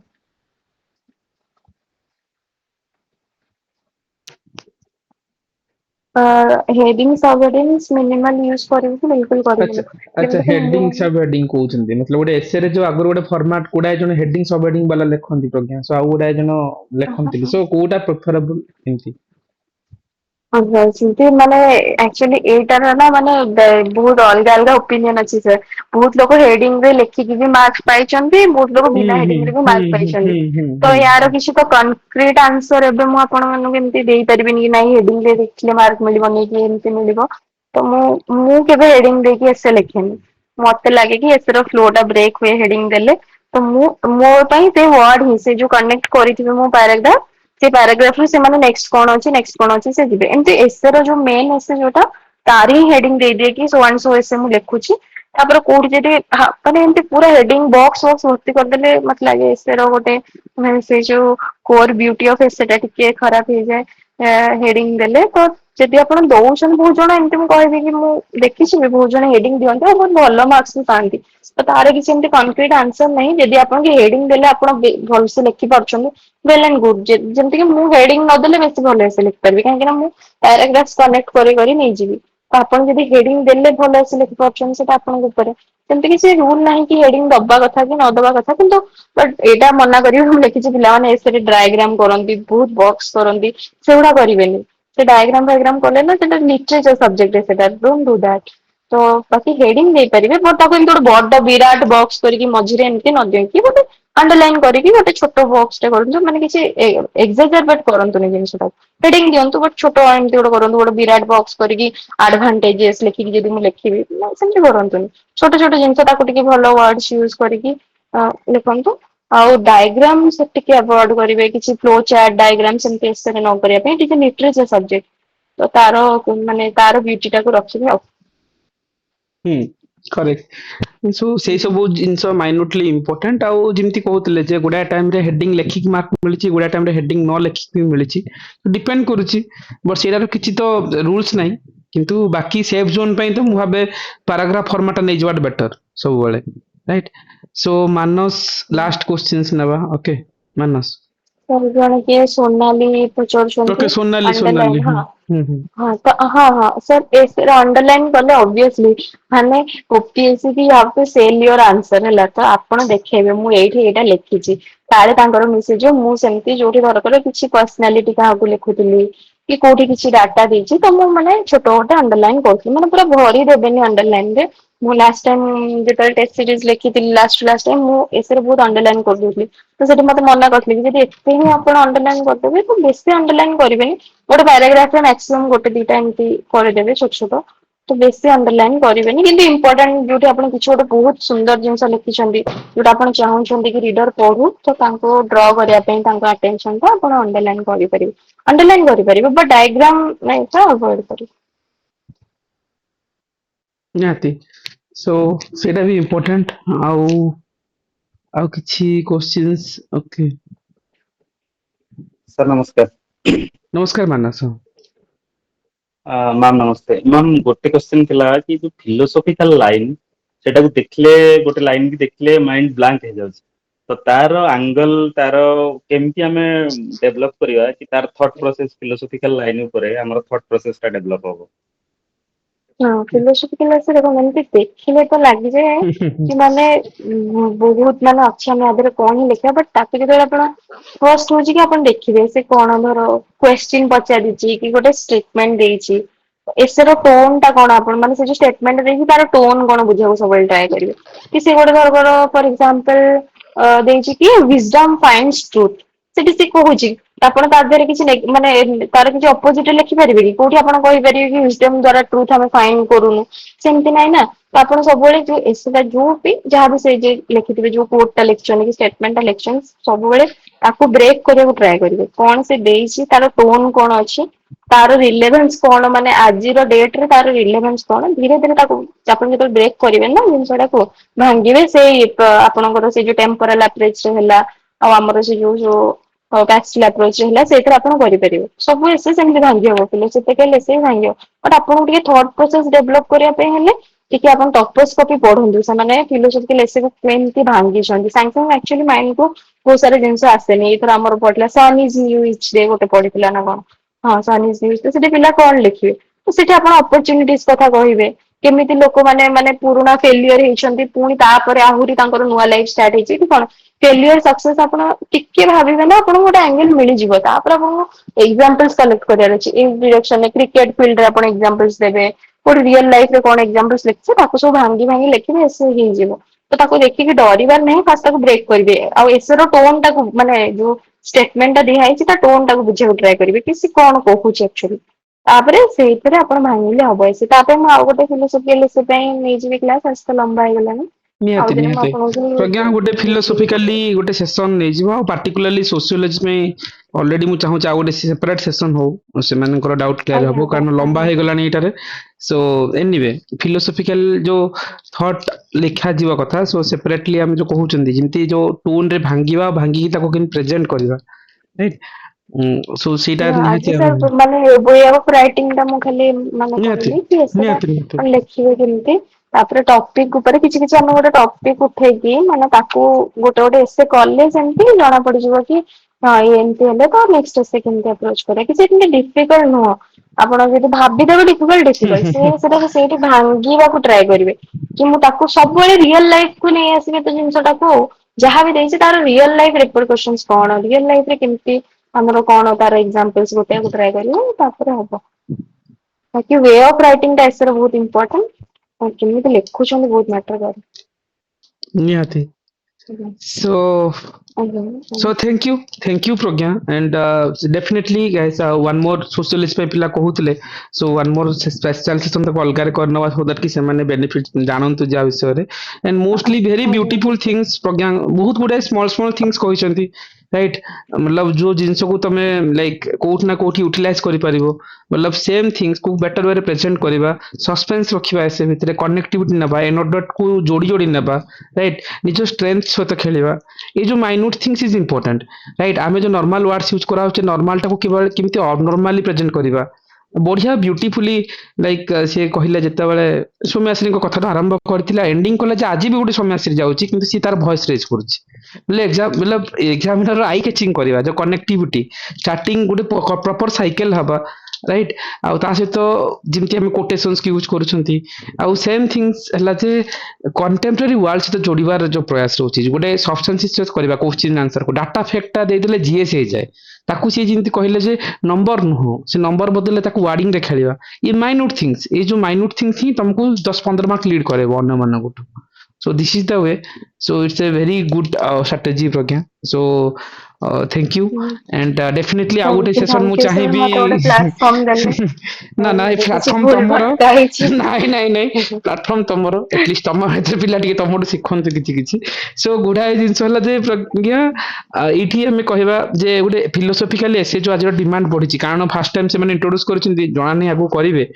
ଡେଫିନେଟଲି ଗୋଟେ ଖଣ୍ଡେ ସେ ମୁଁ ଚାହୁଁଛି ଯୋଉଟା କି ତମେ ୟୁପିଏସସି ପ୍ରେଜେଣ୍ଟ କରିଥିଲ ଗୋଟେ ସେ ଗୋଟେ ଡିସ୍କସନ୍ସ ମେ ବି ନେକ୍ସଟ ଆଜ୍ଞା ସେସନରେ ସାର୍ ଆଜି ପ୍ରଜ୍ଞା ତ ଟ୍ୟାବଲେଟ ମୁଁ ବି ସେଇ କରିଥାନ୍ତେ ଭ୍ୟାଲ୍ୟୁ ଆଉ ଭିଜିବିଲିଟିର ଏସେଟା ମୁଁ ନେକ୍ସଟ କେବେ ଡିସ୍କସନ ଯୋଉଟା ମୁଁ ଲେଖିଥିଲି ସାର୍ ସେଟା ମୁଁ ଓକେ ଓକେ ଡିସ୍କସନ କରେଇଦେବି। ହଁ ହଁ ହଁ ସେ ଟିକେ ନର୍ମାଲି ତମେ ଯୋଉ ଟ୍ୟାବଲେଟ ଯଦି ପ୍ରେଜେଣ୍ଟ କରିବ ନହେଲେ ତମେ ପିଡିଏଫ ଦେଇଦେଲେ ମୁଁ ସୋ କରେଇନେବି ଓକେ କିଛି ଇସ୍ୟୁସ୍ ନାହିଁ ହଁ ହଁ ସାର୍ ଆଜ୍ଞା ଯେମିତି ସାର୍ ସୁବିଧା ଏଇଟା ହବ ବି ଆଜି ବି ଯାହା କହିଲି ଲେଖି ଦେଇଥିଲେ ବି ମାନେ ହେଇଥାନ୍ତା ମୁଁ କହିଲି ଫାର୍ଷ୍ଟ କ୍ଲାସ ମୁଁ ଆଗ ଟିକେ ଭଲସେ କହିବା ଶିଖିଯାଏ ନାଇଁ ତାପରେ ନାଇଁ ନେକ୍ସଟ ଟାଇମ ମୁଁ ନାଇଁ ଲେଖିକି ଦେଖେ। କିଛି ଅସୁବିଧା ନାହିଁ ନର୍ମାଲ ସୋ ଭଲ ଜିନିଷ ବହୁତ ବଢିଆ ବଢିଆ ଜିନିଷ ତମେ ସୋ କଲ ମେ ବି ସୋସିଓଲୋଜିର ବି କିଛି କିଛି ଟ୍ରିକ୍ସ ଥିବ କାହିଁକି ନା ଓଭର ଦ ଟାଇମ୍ସ ତମେ ଏଭ୍ରି ଟାଇମ୍ ଆଜ୍ଞା sir you get a very good score so may be ସେଇଟା ଅନ୍ୟମାନଙ୍କ ପାଇଁ ଗୋଟେ ବେଟର ଡିରେକ୍ସନ ଦବ ମତେ ତ ବହୁତ ଭଲ ଲାଗିଲା ଆଜ୍ଞା ଆଜ୍ଞା ଗୁଡାଏ ଜିନିଷ ମୁଁ ଲର୍ନ ମୁଁ ଯେତେବେଳେ ତନ୍ମିତା ମ୍ୟାମଙ୍କର ଖାତା ଦେଖୁଥିଲି so at the times I have drastically immensely ସେ ଯେମିତି ତାଙ୍କର ଗୋଟେ ସୋସିଆଲ ମିଡିଆରେ ଗୋଟେ ସେ ଦେଖିଥିଲି ପ୍ରଜ୍ଞା ଅଛି ବି ମୁଁ ଗ୍ରୁପରେ ଦିଏ ତ ସେଇଠି ସେ ଯୋଉ ଆଜ୍ଞା ଇଶକ ମୁଣ୍ଡା ବାଲା ଗୋଟେ କେସକୁ ନେଇକି ସେ କେସ୍ ଷ୍ଟଡିରୁ ଆରମ୍ଭ କରିବା ଗୋଟେ ଟ୍ରେଣ୍ଡିଂ ବି କରିବା ସେଇଠି ସୋ ସେମିତିଆ ଗୋଟେ ଏସେପରେ ମୁଁ ଆଜି ଯୋଉ କହିଲି ତମର ଯୋଉ thought process so it's a very beautifully you explain so thank you ଆଜ୍ଞା ସାର୍ ଧନ୍ୟବାଦ ସାର୍। Okay. ହଉ Thank you everyone. Thank Right. You thank you ହଁ thank you thank you very and much. one more session Thank you. definitely Pragya ଆମେ ରଖିବା ଗୋଟେ ତମ time ରେ ଏଇ so that କି ଗୋଟେ philosophical essay ଯୋଉଟା ତମେ ଲେଖିଥିଲ so that କି ଗୋଟେ ଆଇଡିଆ ମିଳିବ ପିଲାଙ୍କୁ ଯେ କେମିତି ଗୋଟେ ଭାବି ହୁଏ ଟପିକ୍ସ କୁ ବ୍ରେକ୍ କରି ହୁଏ right so ଦେଖିବା ଆଉଥରେ ଆଜ୍ଞା ଆଜ୍ଞା okay